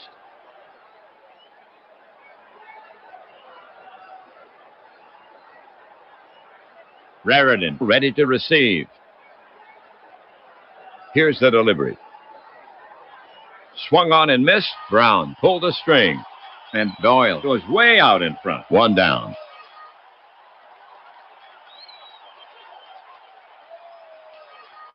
Schulte up. Wildfire can pound the ball. Batter ready.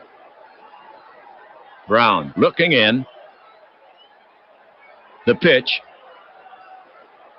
Lifted to right field. Miller doesn't have far to go.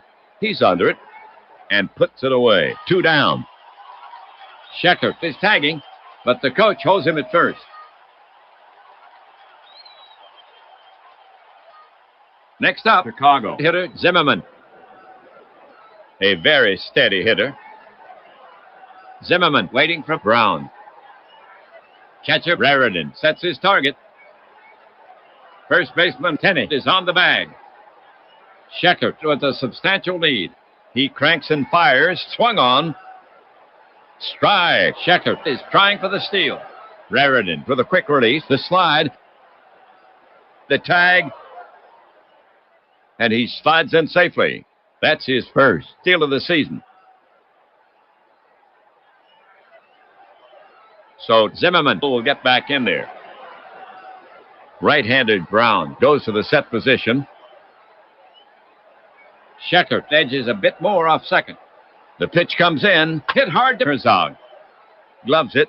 This should do it. And he fires it right by Tenney. Scheckert rounds third. He's headed for home.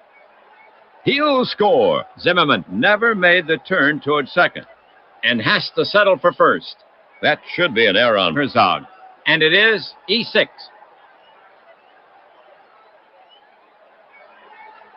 And the Cubs go ahead by a run, 1-0. First inning. Tinker is up next. Capable of some fine hitting. Batter waits. Brown gets set to pitch. Brown rocks and fires. Line drive to third. Ingerton has it.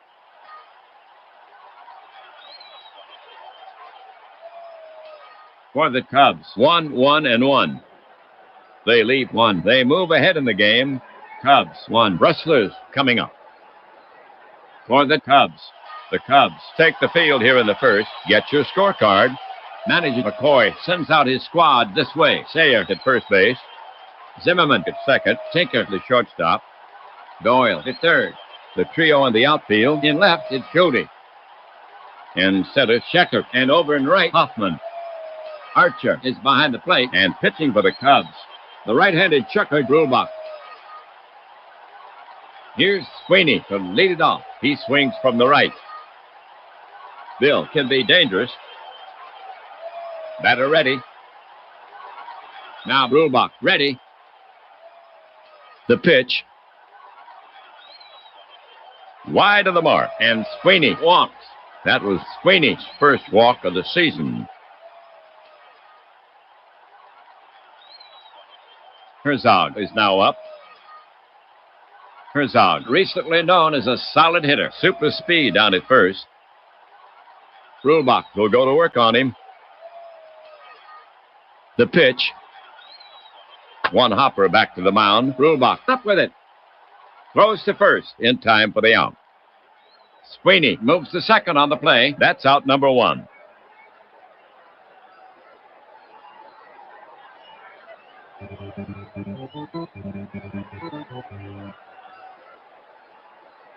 One gone. First inning. One on. Jackson up to hit. Pretty good with a stick. Grubach put on the rubber. Checks Sweeney at second. Sweeney edges a bit more off second. Rulebach over the offering. Popped high to the left side. Doyle drifts back. Back! He stabs for it and makes the catch. And that's out number 2. And Sweeney holds at second. For Boston, 2 gone. Runner on second. Here's Miller. Hits for average. Doc ready. Right-handed Rulebach goes to the set position. Sweeney edges a bit more off second. The pitch. He pops it up. Sayer is backing up. Zimmerman is over. Waves off Sayer. Side retired. For the Rustlers, no runs on no hits. 1 left. They had a chance but could not convert. We've played 1. Rustlers still down by 1. Archer, Sayer, and Hoffman to bat next.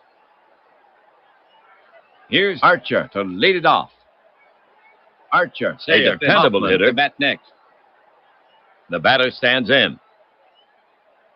Raritan ready to receive. Brown winds and fires. Swung on, smashed toward the gap in right center. Good is racing back. Hits over his head, off the wall. He's chasing it down. Archer hits second on a full steam, and he puts on the brakes. The coach is holding him up. Double for Archer. Next up, Sayer for Chicago. Archer on second, no one out. Dick will hurt you. Right-handed Brown goes to the set position. Here's the delivery. Outside, ball 4. And Brown dishes a free pass. And that sets up the double play. That was Sayer's first walk of the season. For Chicago, runners at first and second. No outs. Next to bat for Chicago is Hoffman from the right. You can't afford to take him too lightly. He stands in. Brown set. And the pitch. Slow chopper toward Herzog. He charges it. Scoops it. No play at second. Goes to first for the out. And the runners advance.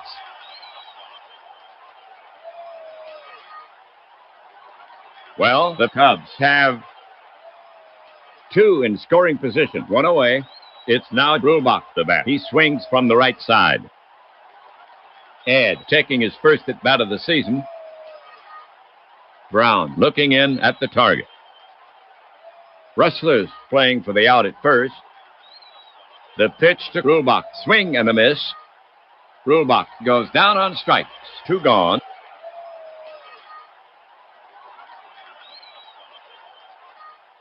Scheckert is stepping up to hit against Brown. 2 down, 2 on, second and third for Chicago. Brown prepares to come home. Archer down the line some at third. The pitch, sliced to Ingerton. Oh, it takes a wicked bounce. It's off his chest. Ingerton recovers the ball, but he'll have no play. An infield hit for Scheckert. The run scores.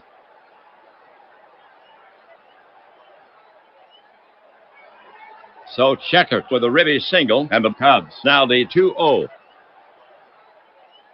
2 gone, second inning, 2 on. Right-handed batter Doyle now walks out to bat.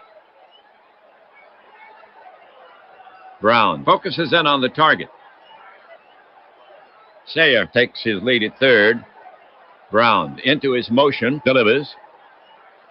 It's a high fly to right. Miller going back.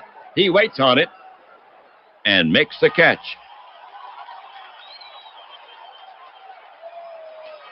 For the Cubs, 1 run, 2 hits, no errors. They leave 2. They help Rulebach. The little Rustlers on the short end, 2-0. For Boston, here in the second. Good. Ingerton and Tenney.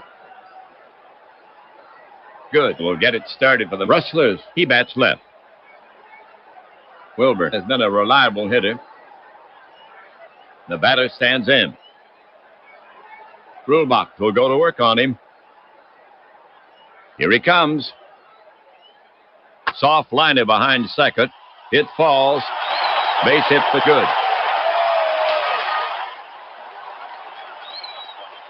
Right-handed hitter Hinterton gets set to bat against Rulebach for Boston. Nobody out. One on.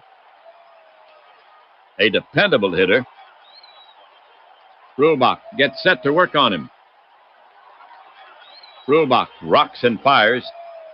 Hinterton squibs it to the left side. A swinging bunt. Doyle charges it, picks it up, guns it to first, and they get him. One away. Good. Moves to second on the play. One gone. Good. On at second. Next up, Tenney. A valuable bat. Right-hander Rulebach ready. Rulebach looks back at Good on second. The pitch comes in. Swung on. Bounced toward the mound. Rulebach knocks it down. Now he has it. No play at third. He takes the out at first. Good. Moves to third. Okay, the Rustlers have 2 outs. One on at third. Here's the right-handed Raridan to take his swings. Unreliable at the plate. He stands in. Rulebach looking in at the target. Good. At third with his arms out. Crouched. Rulebach into the wind. It's a high fly to shallow center. Scheckert roams over. Moves in. And brings it down. The line for the Rustlers. No runs, 1 hit. They leave 1. They had a chance but could not convert. The score still stands 2-0. Rustlers down as we head for the top of the third inning. Boston will now face the heart of the Cubs lineup. Schulte, Zimmerman, and Tinker coming up. Here's Schulte to start it off. Batting left. Schulte gets in there. Brown is ready to fire it in. Now the delivery. It's rocked high and deep. Get going, Miller. But he can only watch. It's gone.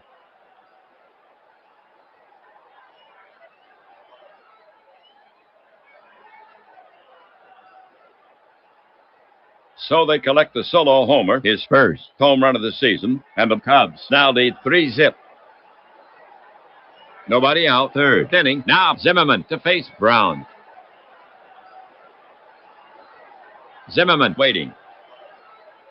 Brown ready. The pitch. It's up to the right side. Tenney feels it on the big bounce. He will flip to Brown, and Zimmerman is retired. Now coming up, Tinker. Catcher Raridan sets his target. Brown delivers. Batted hard on the ground toward right. Diving stop by Sweeney. Throws. And he makes the play to first. 2 away.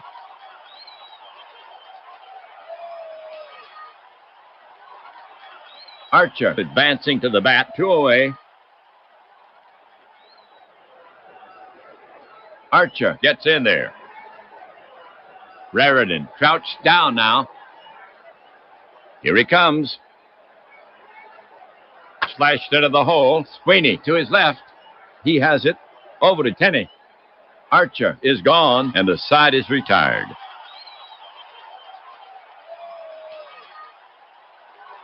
For the Cubs, 1 run on 1 hit.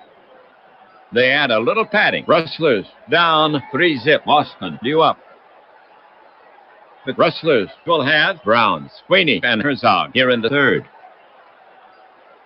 Here's Brown to lead it off. Buster taking his first at bat of the season. Brown waits. Rulebach poised. The pitch. Long fly to center. Scheckert. He's going. He reaches out. He makes a catch. 1 down.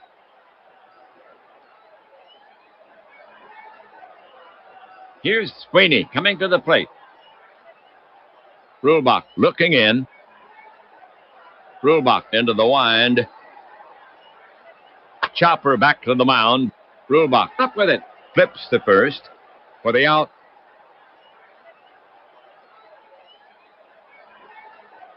Okay, it's now Herzog the bat. 2 outs. Herzog ready. Pitcher Rulebach eyeing Herzog. Now he's ready. Rulebach winds up.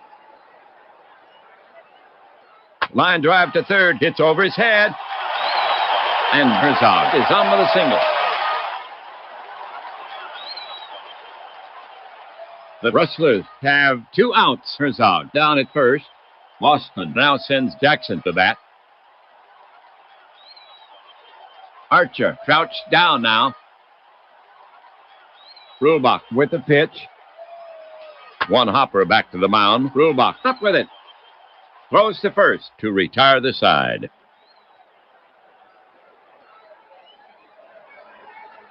For the Rustlers, no runs, 1 hit. They leave 1. The score is still 3-zip Chicago as we go to the top of the 4th inning. Bottom of the lineup, Sayer, Hoffman, and Rulebach coming up.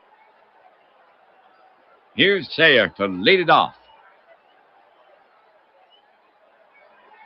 Brown focuses in on the target. The offering from Brown. Slice to Ingerton. Room service bounce. The long throw to first, and they get him. 1 away.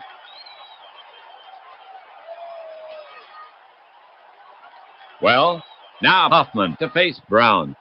That's right. Hoffman ready. Brown staring in, ready to work. Now Brown comes home with it. Hoffman tops it towards second. Sweeney races in and short hops it. Throws. Scooped up by Penny, but not in time. Hoffman beats it out.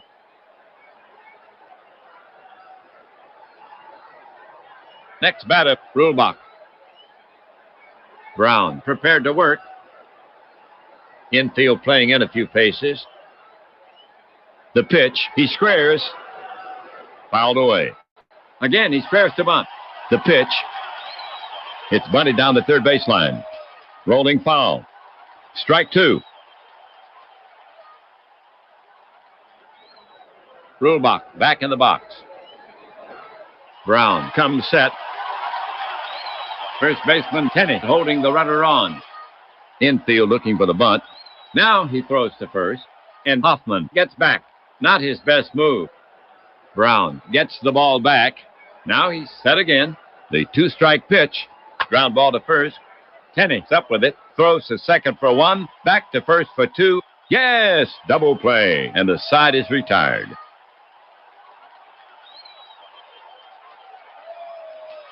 The half for the Cubs. No runs, 1 hit. The score still 3-0. Rustlers trail. For Boston, it'll be Miller, good, and Ingerton. Okay. To get it going for the Rustlers here, Miller, he's a port sider. Batter waits. Archer ready to receive. He comes home. It's grounded into the hole, scooped by Tinker. Thrown on to first, it's in the dirt. But they get him. Sayer digs it out. 1 down.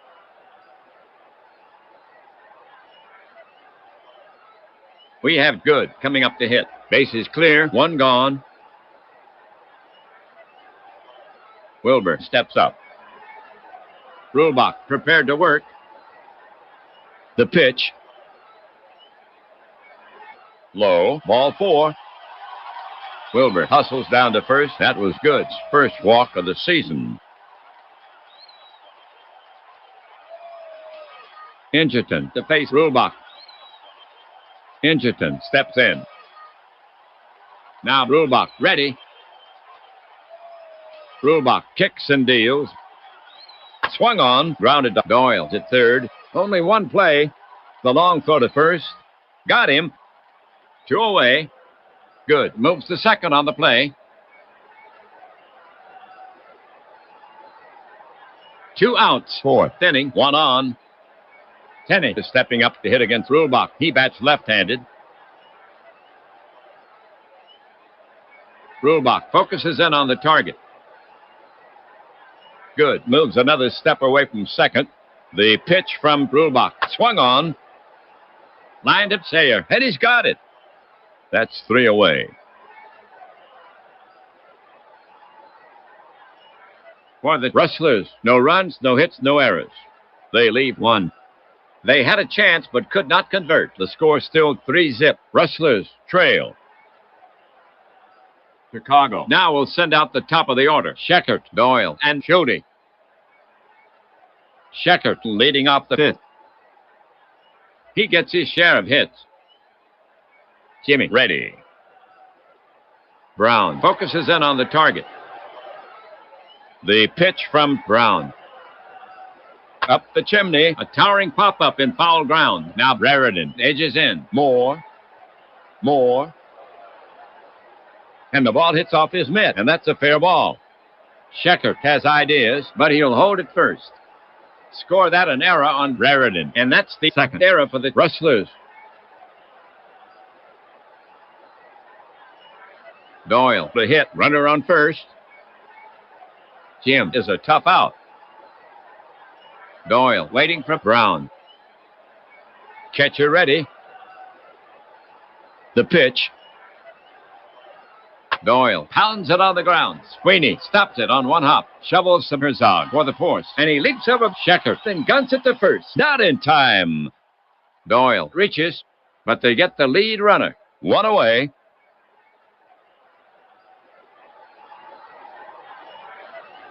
Cubs hitter Schutte. Now Brown ready. The pitch. Pulled hard down the line to right. Into the corner. Doyle racing for third. Schutte headed for second. Doyle flies toward home. He will score. Miller plays the carom, the throw to third. The relay, the slide. And he's safe. Good slide, triple, and an RBI for Schutte.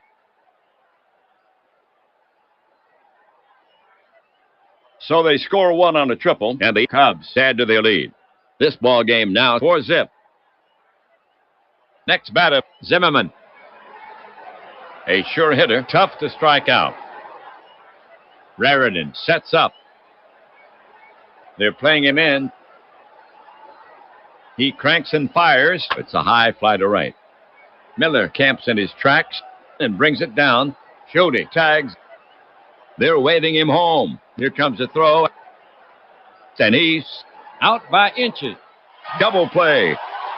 The coach was waving him on with 2 outs. He was going all the way, and they finished his story at the front door. And Schutte, not happy, he's arguing with the ump.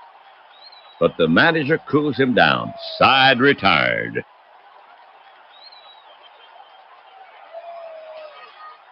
For the Cubs, 1 run, 1 hit, 1 error. They help Rulebach a little. Rustlers down 4-0. Boston due up. Raritan, Brown, then Sweeney to bat next. Here's Raritan to lead it off. You don't see Bill on much. Rulebach will go to work on him. He delivers. A high drive to deep to center. Scheckert has it all the way. Just a loud out. 1 down. Brown is now up. Rulebach poised. Rustlers, skipper McCoy walking down the bench. McCoy is recalling pitcher Brown. Clark will pinch hit for him. Matt's left. He shoulders the bat and heads toward the plate. So Brown goes 5 innings.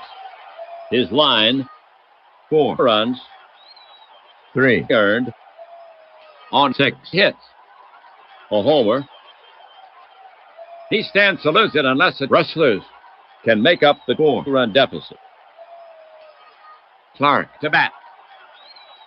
Clark has patience. Archer sets up. The pitch. Wide of the mark, and Clark walks. That was Clark's first walk of the season. Sweeney walking up the bat. Rulebach comes set. The delivery. Ground ball. Doyle is up with it. Fires to second, and they get him. Over to first. No, he's taken out by the runner. No throw.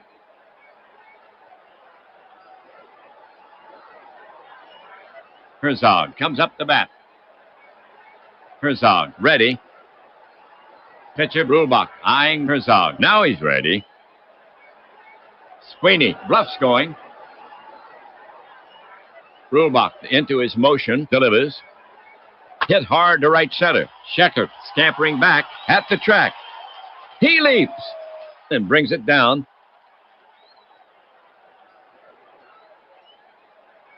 That'll do it for Boston. No runs on no hits. One left. We've played 5. Rustlers still down by 4, and they'll have to wait until the 6th for another try.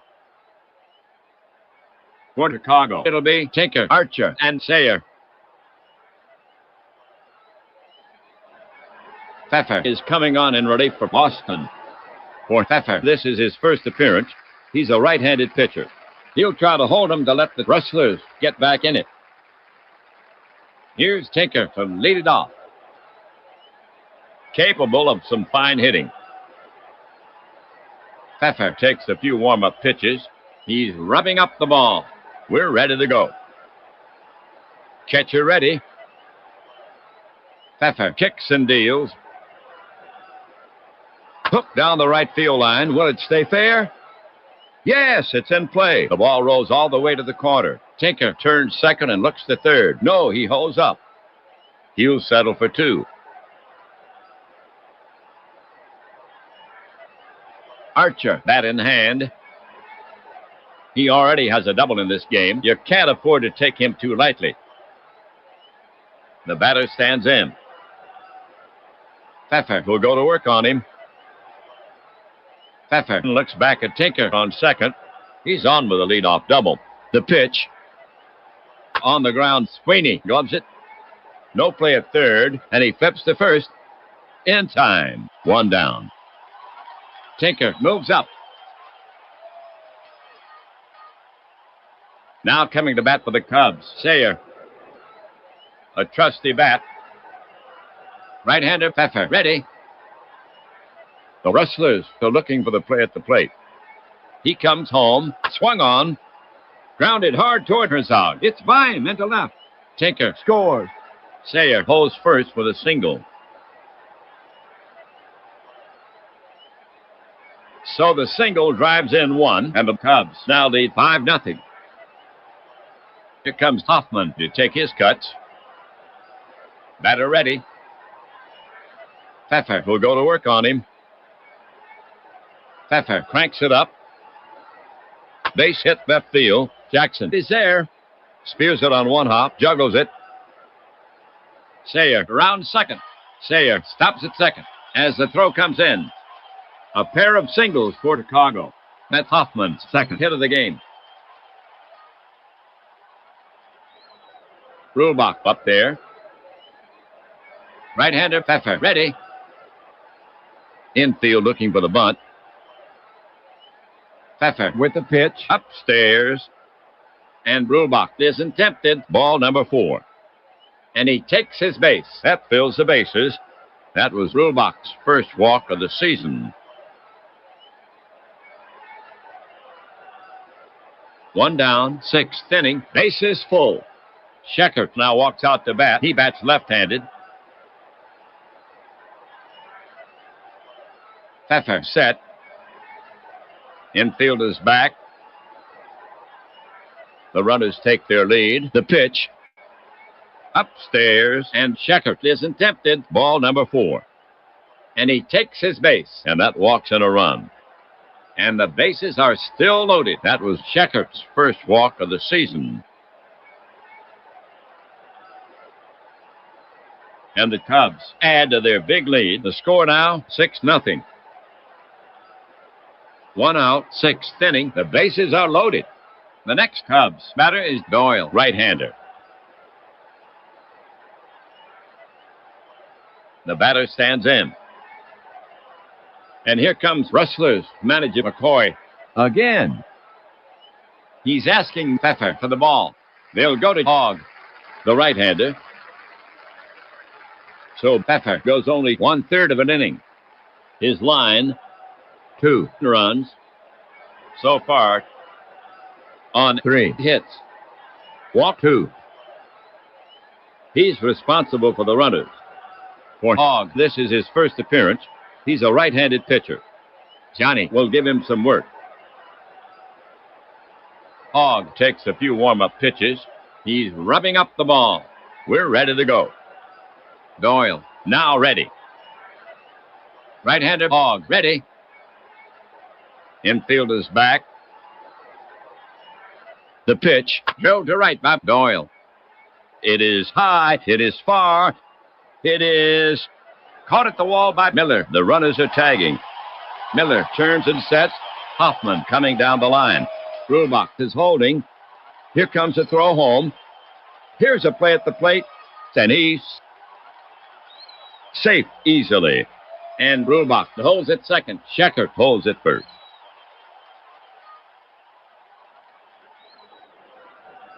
The score now, 7-0. Schulte is up next. Batter ready. Hogg prepared to work. The runners take their lead. He brings it in, grounded to short. He's up with it. Flips to Sweeney at second. And that retires the side. That'll do it for Chicago. 3 runs on 3 hits. 2 men left on base. A very persistent bunch. The score is 7-0 as we go to the bottom of the 6th inning. Chicago will now face the heart of the Rustlers lineup. Jackson, Miller, and Good coming up. Jackson leading it off. George comes up there to hit. Brulbach staring in, ready to work. The pitch comes in. Popped a mile high. Archer throws off his mask. He's there, takes a step back, and brings it down, 1 away.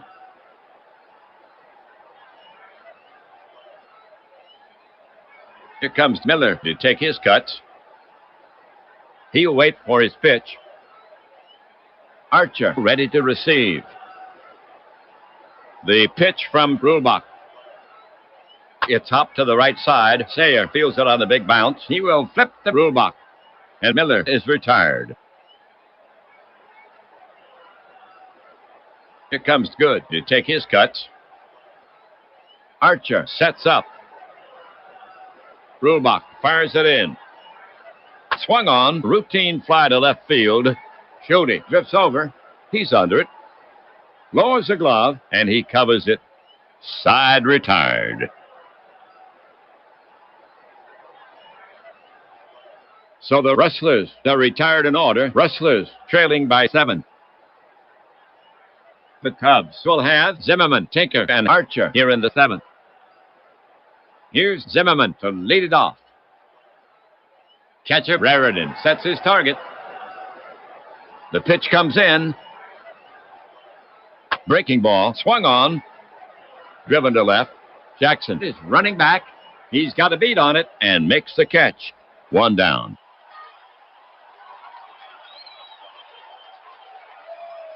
Cubs hitter Tinker.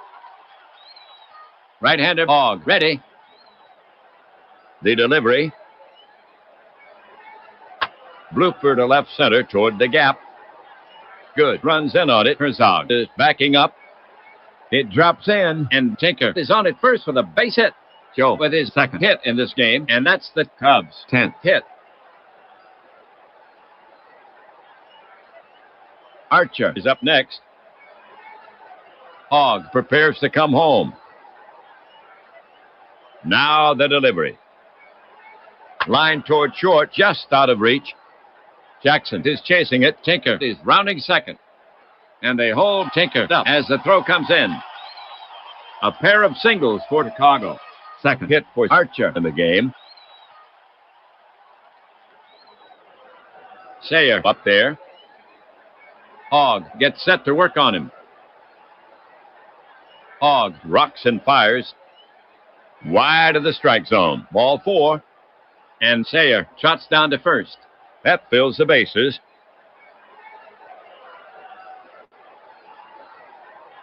Bases full. 1 away. The top of the 7th inning. Hoffman walks up.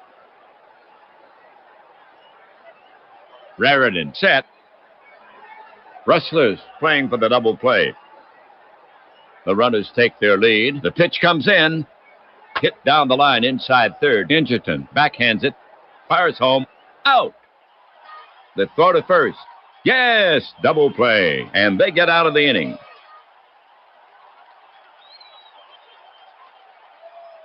The half for the Cubs. No runs, 2 hits, and no errors. They leave 2.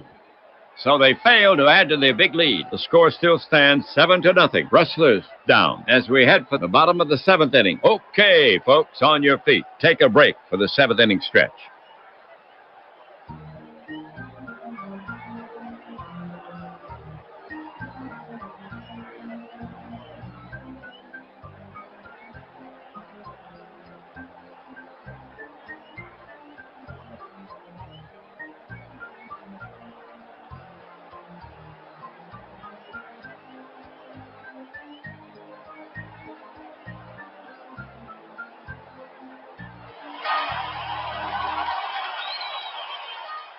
Ingerton, Tenney, then Raritan, due up for Boston. Ingerton starts it for the Rustlers. He can surprise you at the plate. Now Brulbach, ready. Here he comes. Drilled to right by Ingerton. It is high. It is far. It is caught at the wall by Hoffman. 1 away.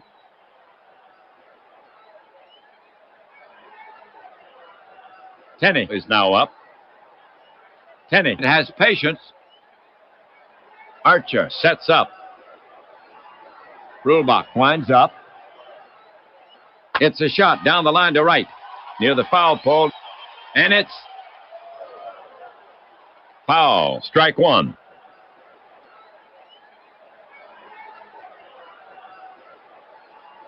So Tenney steps back in.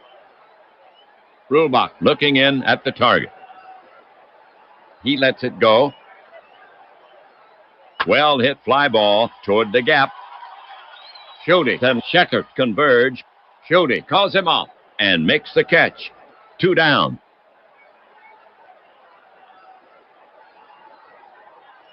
Here's Raritan coming to the plate. Raritan ready to bat. Archer sets up. He delivers. That's skied to right center, medium deep. Scheckert roams over. He calls. Can of corn, side retired. So the Rustlers go down 1-2-3. Rustlers still with a 7-run deficit. Brulbach, Scheckert, and Doyle to bat next. To get it going, Brulbach. Batter up. Now Hogg ready.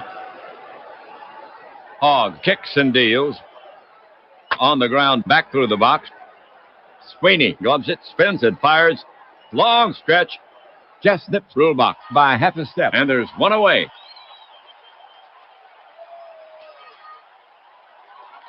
Now coming to bat for the Cubs, Scheckert. Batter up. Hogg gets set to pitch. Now he comes home with it. Scheckert nubs it in front of home. Raritan pounces on it. Drops it. Picks it up again and makes the throw to first. In time. And that's the 2nd out. Doyle to face Hogg. Pitch Hogg set to go. Here's a pitch from Hogg. Hot smash to Sweeney. Takes it on 1 hop. Over to Tenney at first. 3 away.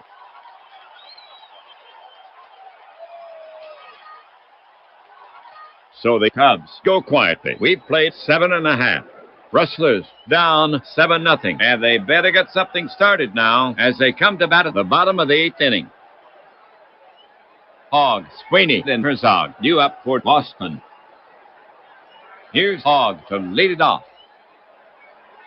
Rulebach staring in, ready to work. The pitch. Well hit fly ball toward the gap. Schutte and Schechter converge. Schutte calls him off and makes the catch.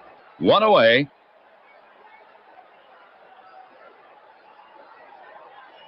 Next batter, Sweeney. Rulebach prepared to work. The pitch is on the way. Taken. Ball. Sweeney walks.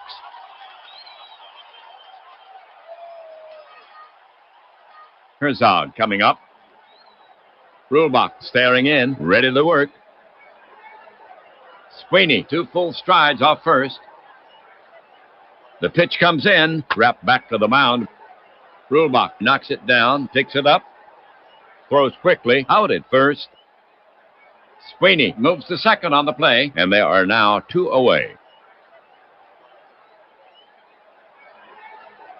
Now coming to bat for the Rustlers, Jackson. Rulebach poised. Sweeney moves another step away from second. The pitch. Swing and a miss, and Jackson is out. He didn't get cheated on that cut. 3 down.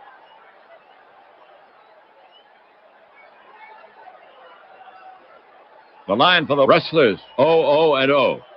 They leave 1. They had a chance but could not convert. Rustlers still with a 7-run deficit. Boston will now face the heart of the Cubs lineup. Schutte, Zimmerman, and Tinker coming up. Here's Schutte to start it off. Schutte ready to bat. Hogg looking in. The pitch comes in.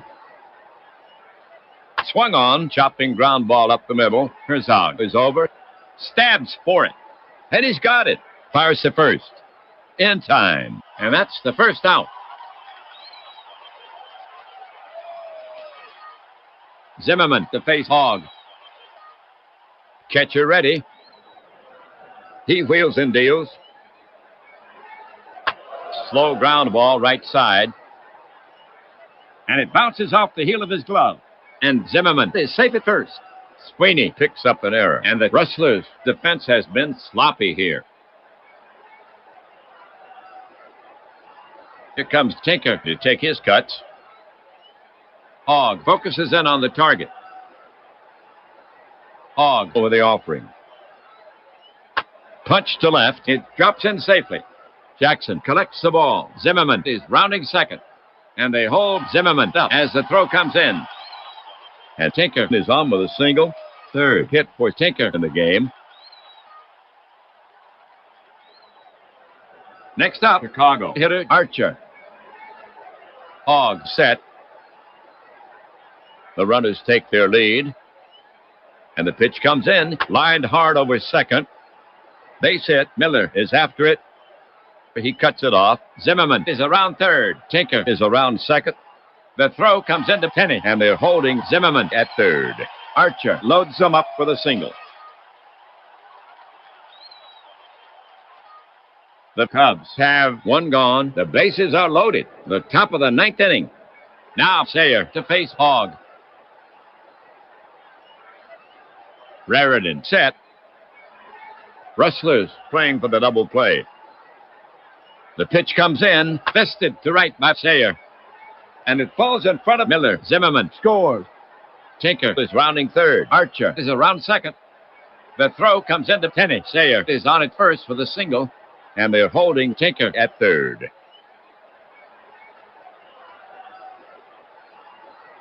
So the single drives in 1, and the Cubs add to their big lead. The score now, 8-0. The bases are loaded. We have Hoffman coming up to hit. He hits from the right. Solly waits. Now Hogg ready. Rustlers playing for the double play. Hogg over the offering. Hoffman pounds it on the ground to short. Herzog is over, stabs for it. He has it. He juggles it, fires to first. And he gets him. But Tinker scores, and the other runners move up.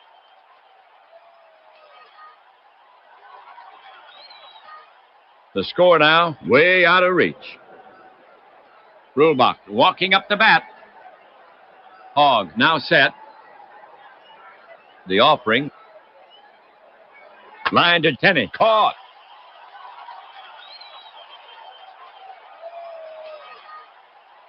For the Cubs, 2 runs on 3 hits.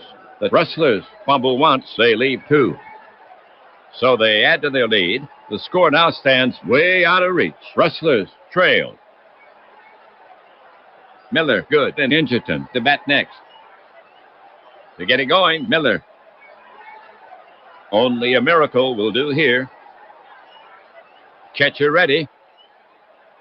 Now the delivery. Miller hits a frozen rope to straightaway center. Right there is Schecker, and he gloves it for the putout. 1 away.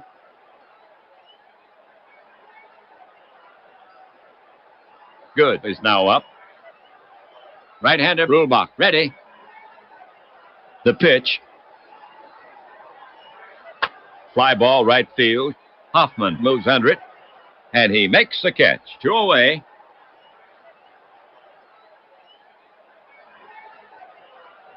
Ingerton, bat in hand. Pitcher Rulbach eyeing Ingerton. Now he's ready. Rulbach into his motion. Delivers. It's up to the right side. Sayer feels it on the big bounce. He will flip the Rulbach. And Ingerton is retired. So it goes. The Rustlers lose. And the Cubs take it. Rulbach has the shutout. A complete game. And a beautiful 2-hitter. That's his first shutout of the season. Not the outcome hoped for by the Boston fans. Here's the line for the Cubs. 9 runs on 14 hits. No errors. They leave 9. For the Rustlers, no runs on 2 hits. 3 errors. And they leave 6. Rulbach gets the win, his first. Brown takes the loss, his first. So the Cubs gain a step for the Cubs. Overall, they now stand at 1-0. They now have first place to themselves. For the Rustlers, overall, 0-1. In the next game, the Rustlers will have another try. That's it for this time. Until next time, Ernie Harwell and WAPBA leaving you from Boston. Cubs take this one from the Rustlers, 9-0.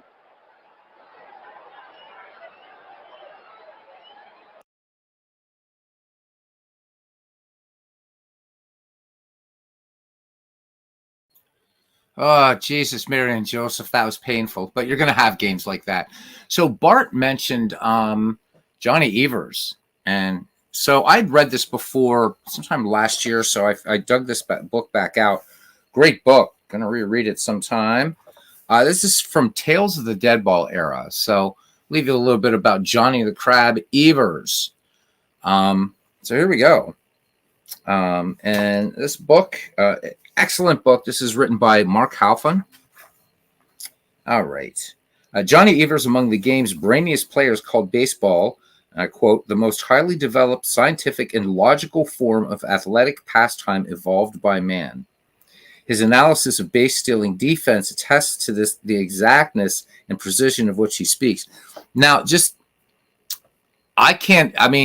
smart guys. Most guys playing baseball these days, college educated, the whole thing. But so I'm going to read this from Johnny Evers, and it's I can't even imagine a player now, even like having such a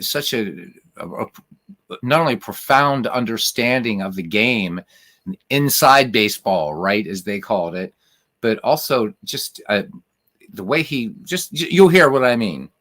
Okay, so Evers says, a player who can run 50 yards in 6 seconds ought, with a lead of 8 feet off first base, to run to second base 82 feet away in 3.5 seconds. A pitched ball will travel from the pitcher's slab 68 feet to the catcher's glove. Fastball with catcher standing 9 feet back of the plate, timed from the start of the pitcher's motion in 7/8 of a second. The catcher, if he handles the ball perfectly and gets the ball away fast, will start the ball towards second in 1¼ seconds after it hits his hands, and his throw from 9 feet back of the plate, if perfect, ought to reach the second baseman in 1 second and be caught, and the ball be ready to apply to the runner in 1/4 of a second additional. Perfectly handled in that time, the ball ought to beat the runner to second base by 1/8 to 1/4 of a second, or by 3 1/3 to 6 1/4 feet, and result in an easy out. I mean, that is some deep analysis, and Evers, smart guy, obviously, and I mean, great player. But I mean, it's fun because there's and I think that's one of the things that the Ken Burns baseball documentary, again, it's a great documentary. I'm rewatching it, but it kind of falls short. I'm in the second inning, which is the 1900 to 1910 now, and I think it was oh my God, I can't remember the guy's name right now. My head hurts from what Cousin Ken revealed to me earlier. But anyhow, we talked about these guys were, they weren't college educated. There's a lot of smart guys, granted in the minority, but I think there's a stereotype that, most players in the dead ball era were ill-educated and what have you. And even those that didn't go to college, some smart baseball players, but, then you get guys like, Evers and Eddie Collins and Christy Mathewson, Eddie Plank. I mean, while baseball, and the documentary is right that, that baseball was kind of on the fringes of society. You read that by Johnny Evers, and I can't imagine, let's say who the all-time great base stealer. I've never heard Ricky Henderson talk about the inside game that way. I don't imagine, that Barry Bonds would talk about like the science of hitting and in that way. So, I remember the first time I ran across that quote from Johnny Evers, I was like, wow, that's pretty amazing. When you know your craft, your art so well, and to be able to just that analysis is amazing. So anyhow, Rudolph's still on that squad. Yeah, Rudolph is in that squad. Lefty Tyler, Rudolph also with that big WAR, but pretty much the 1911 Boston team, they cleaned house. In 1914, fielded something pretty good. I mean, I think the addition of Rabbit Moranville, excellent fielding shortstop, light stick, but adding Moranville, Evers in there and stuff like that. So, and I mean, it would be fun. It happened with Dwayne. They didn't win the pennant, but Dwayne was doing it was something, one of his projects. And so, as you guys know, in 1914, the Braves on July 4th were in last place in the National League. They go on to win the pennant and the World Series. They sweep the World Series. Dwayne I think it was Dwayne that was doing it, or somebody, whoever it was, Dwayne told me about it at least. And the same thing was happening at Out of the Park Baseball, or not Out of the Park Baseball, in Digital Diamond. And they were in last place on July 4th. They ended up finished third, but they made a big run after July 4th. That was kind of spooky. Anyhow, Bart, the reason that you have the wrench is a thank you for, come to the channel, hanging out, and, being part of the family. That's kind of my way to say thank you. Like, and hey, you find some cool stuff you want to link to, baseball related or whatever the hell we're talking about on a given night, you can do that. You can knock out troublemakers and stuff like that, but it's really just a way to say thank you. And so I'm going to sign off here, but I'm going to thank you guys for, kind of supporting these dead ball projects, especially that I do, and these what ifs, and thank you for helping me honor the memory of these players, whether they were Hall of Famers that a few people remember today, like Wagner, Hall of Famers, like Elmer Flick that basically nobody remembers, or even some very good players like Tommy Leach that no one's ever heard of. thank you for helping me to, in some small, humble way, to honor their memories and to honor an amazing time in baseball, both the 19th century and then the dead ball eras. Is there's pushback in this community. There are people who absolutely, one who has said the dead ball doesn't even count as baseball. Another one that just said, well, dead ball, this was in this community, dead ball, these guys were just a bunch of, second rate guys. They weren't great athletes and blah, blah, blah, and on and on and on. And I'm like, whatever. So, I realize this is not a big draw, but then again, I'm not trying to build this channel just for the sake of having a bunch of people in. I'd rather have, and we peaked out at 8 tonight, but I'd rather have 4 guys in here enjoying some baseball history, talking about some players. I mean, here we were talking about the 1914 Braves. I'd rather have 4 or 5 folks in here doing that than 30 people and we're just doing the same old, same old. And again, just remembering these guys and my faith. When I'm not going to get preachy here about my religion, I'm Eastern Orthodox. And we believe that we don't believe that people. We say that a person has fallen asleep in the Lord, but we don't believe that people who have died are necessarily away or whatever. And I think there's the romantic in me, and maybe I've watched Field of Dreams too many times or whatever, that I believe that somehow in that big diamond in the sky or whatever, that these players may be looking down here in this little part of Commonwealth, Pennsylvania, and at the 4 or 5 guys that hang out here, what Ken and I call the hardcores, and saying we're being remembered.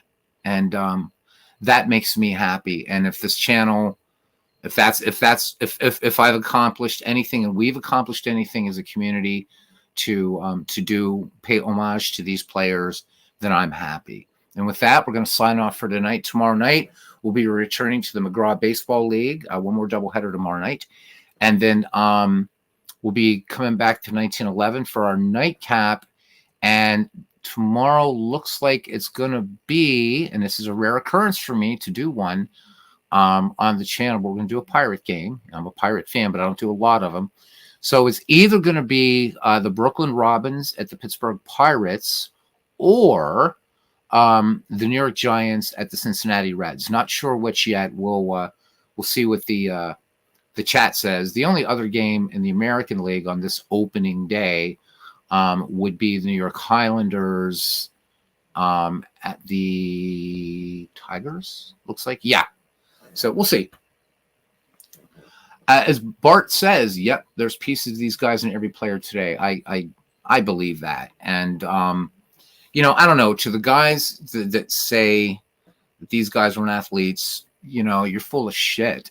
I'm just gonna be plain, man. You're full of shit. I'm not trying to be eloquent here. I'm just straight up. I look at Ty Cobb's numbers. I look at Hannes Wagner's numbers. These guys were hitting against pitchers like Walter Johnson and Christy Mathewson, Addie Joss, Grover Cleveland Alexander, Eddie Collins was great. These were great players. The style of baseball was different, but these men had to fight and claw and stay on. There's only 8 teams in the National League, 8 teams in the American League. There's no affiliated minor leagues. You didn't make the bigs. You either played in some low class D ball somewhere, or you went back to the steel mills or the coal mines. So these guys were the best of their times. And I think before you dismiss them out of hand, read Lawrence Ritter's The Glory of Their Times, read Tales from the Dead Ball Era, listen to Anthony, Bleacher Bums Gaming. He had a whole series called The Dead Ball Diaries. And what he used was the audiobook version of Lawrence Ritter's classic, which I think is a must read for all baseball fans. Check it out. And I mean, you get to hear Sam Rice, and Davy Jones, all these guys, Tommy Leach. These are interviews that Lawrence Ritter did with them, and hear from them what the game was like. Dead ball baseball, 19th century baseball, it counts. It's baseball. And these guys, a lot of what you see today, look at what modern baseball is trying to do. They want to increase steals. because they know stolen bases are exciting. Stolen bases were part and parcel of the game, and then you get the 1950s, 1960s come along and load them up and wait for the grand slam. But man, sacrifice bunts, double steals, the run and hit play, all those great things. A faster game too. I think that this is an era, and again, I love all eras of baseball. But I just, it's like, don't, and I know somebody got on me about this one time. Somebody who's a great content creator. It's, his counters, well, they're just not interested.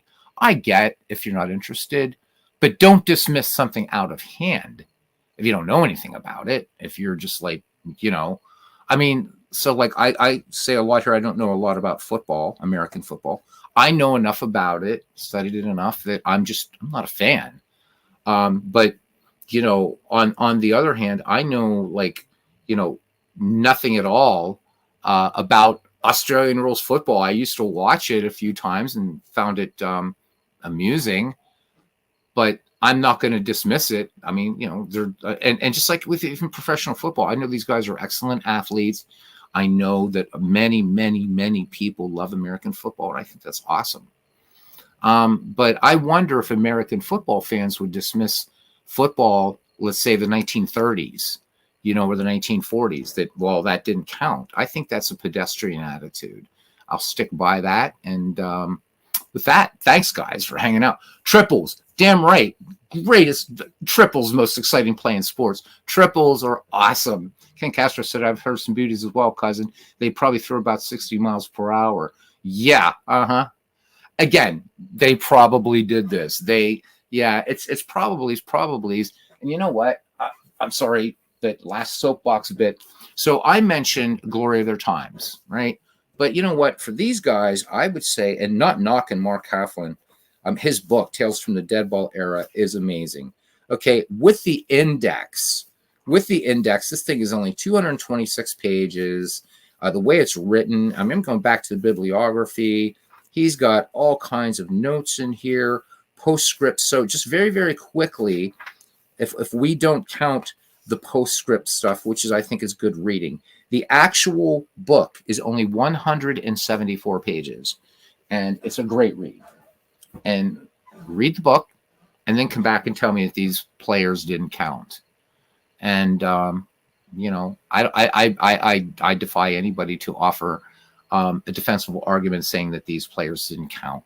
They didn't have they didn't know back in those days. They didn't have the training methods, but yet Bart talks about something. Oh yeah, Willie Wilson, dead ball player. I'll tell you who else. Pete Rose would have been great in this era. I can think of a lot of players. And so you're right that these players are in a lot of our modern day players that we've seen. I get that, I've never seen Wagner or Cobb play. Well, you know what? I never saw Mickey Mantle play.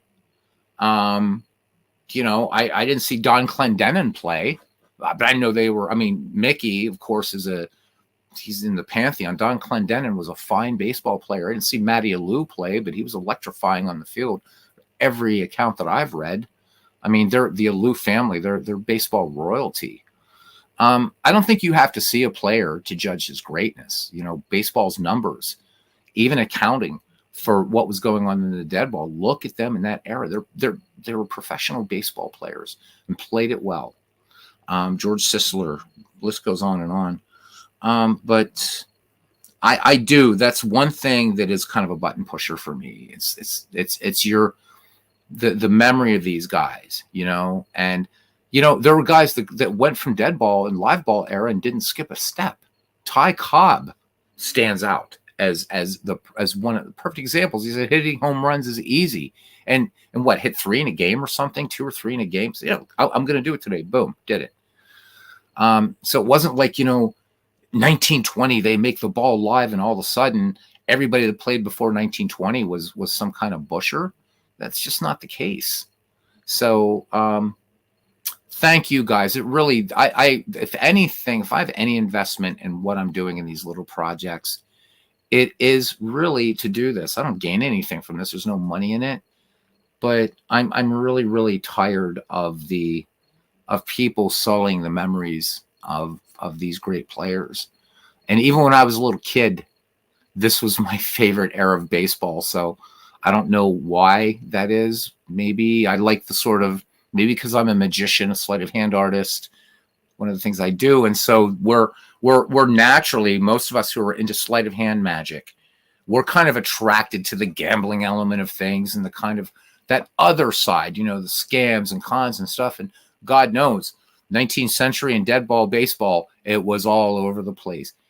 But from getting interested in it in that point, and then reading about how the game was played, and just it was absolutely magnificent. And I would love to go back. If God would say, if heaven was about this, he would say, all right, you just barely made it in, despite knowing Ken Castro, you just made it in, and you have you can hang out here till the end of the world and the second coming and all that jazz. But if you want, pick something that you would like to do for the rest of eternity. And I would say to God, I would say, let me have the power to go back and hang out and watch baseball from its beginnings at the Elysian Fields, right? If that is baseball's beginnings. Of course it isn't.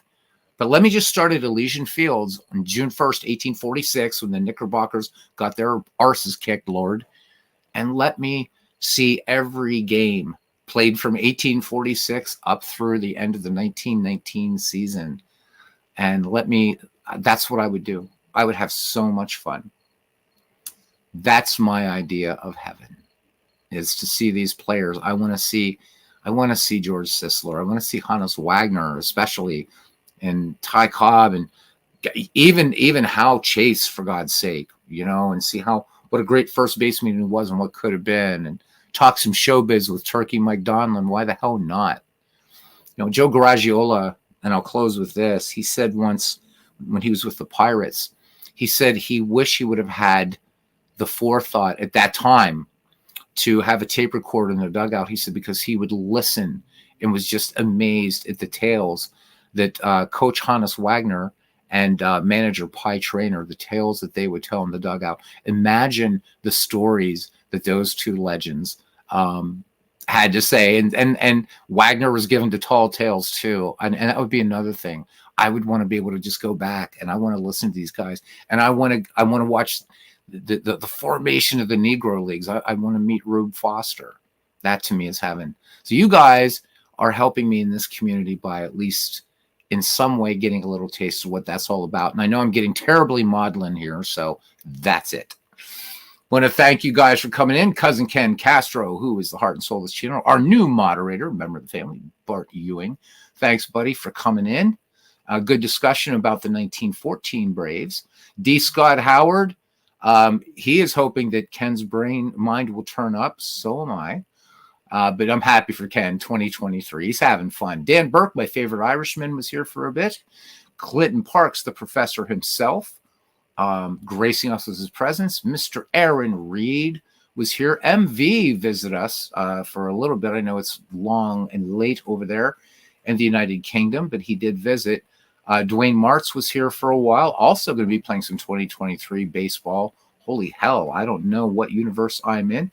Ken Castro was first in the ballpark tonight. Guys, see you tomorrow night for another doubleheader. Until then, see you around the batting cage.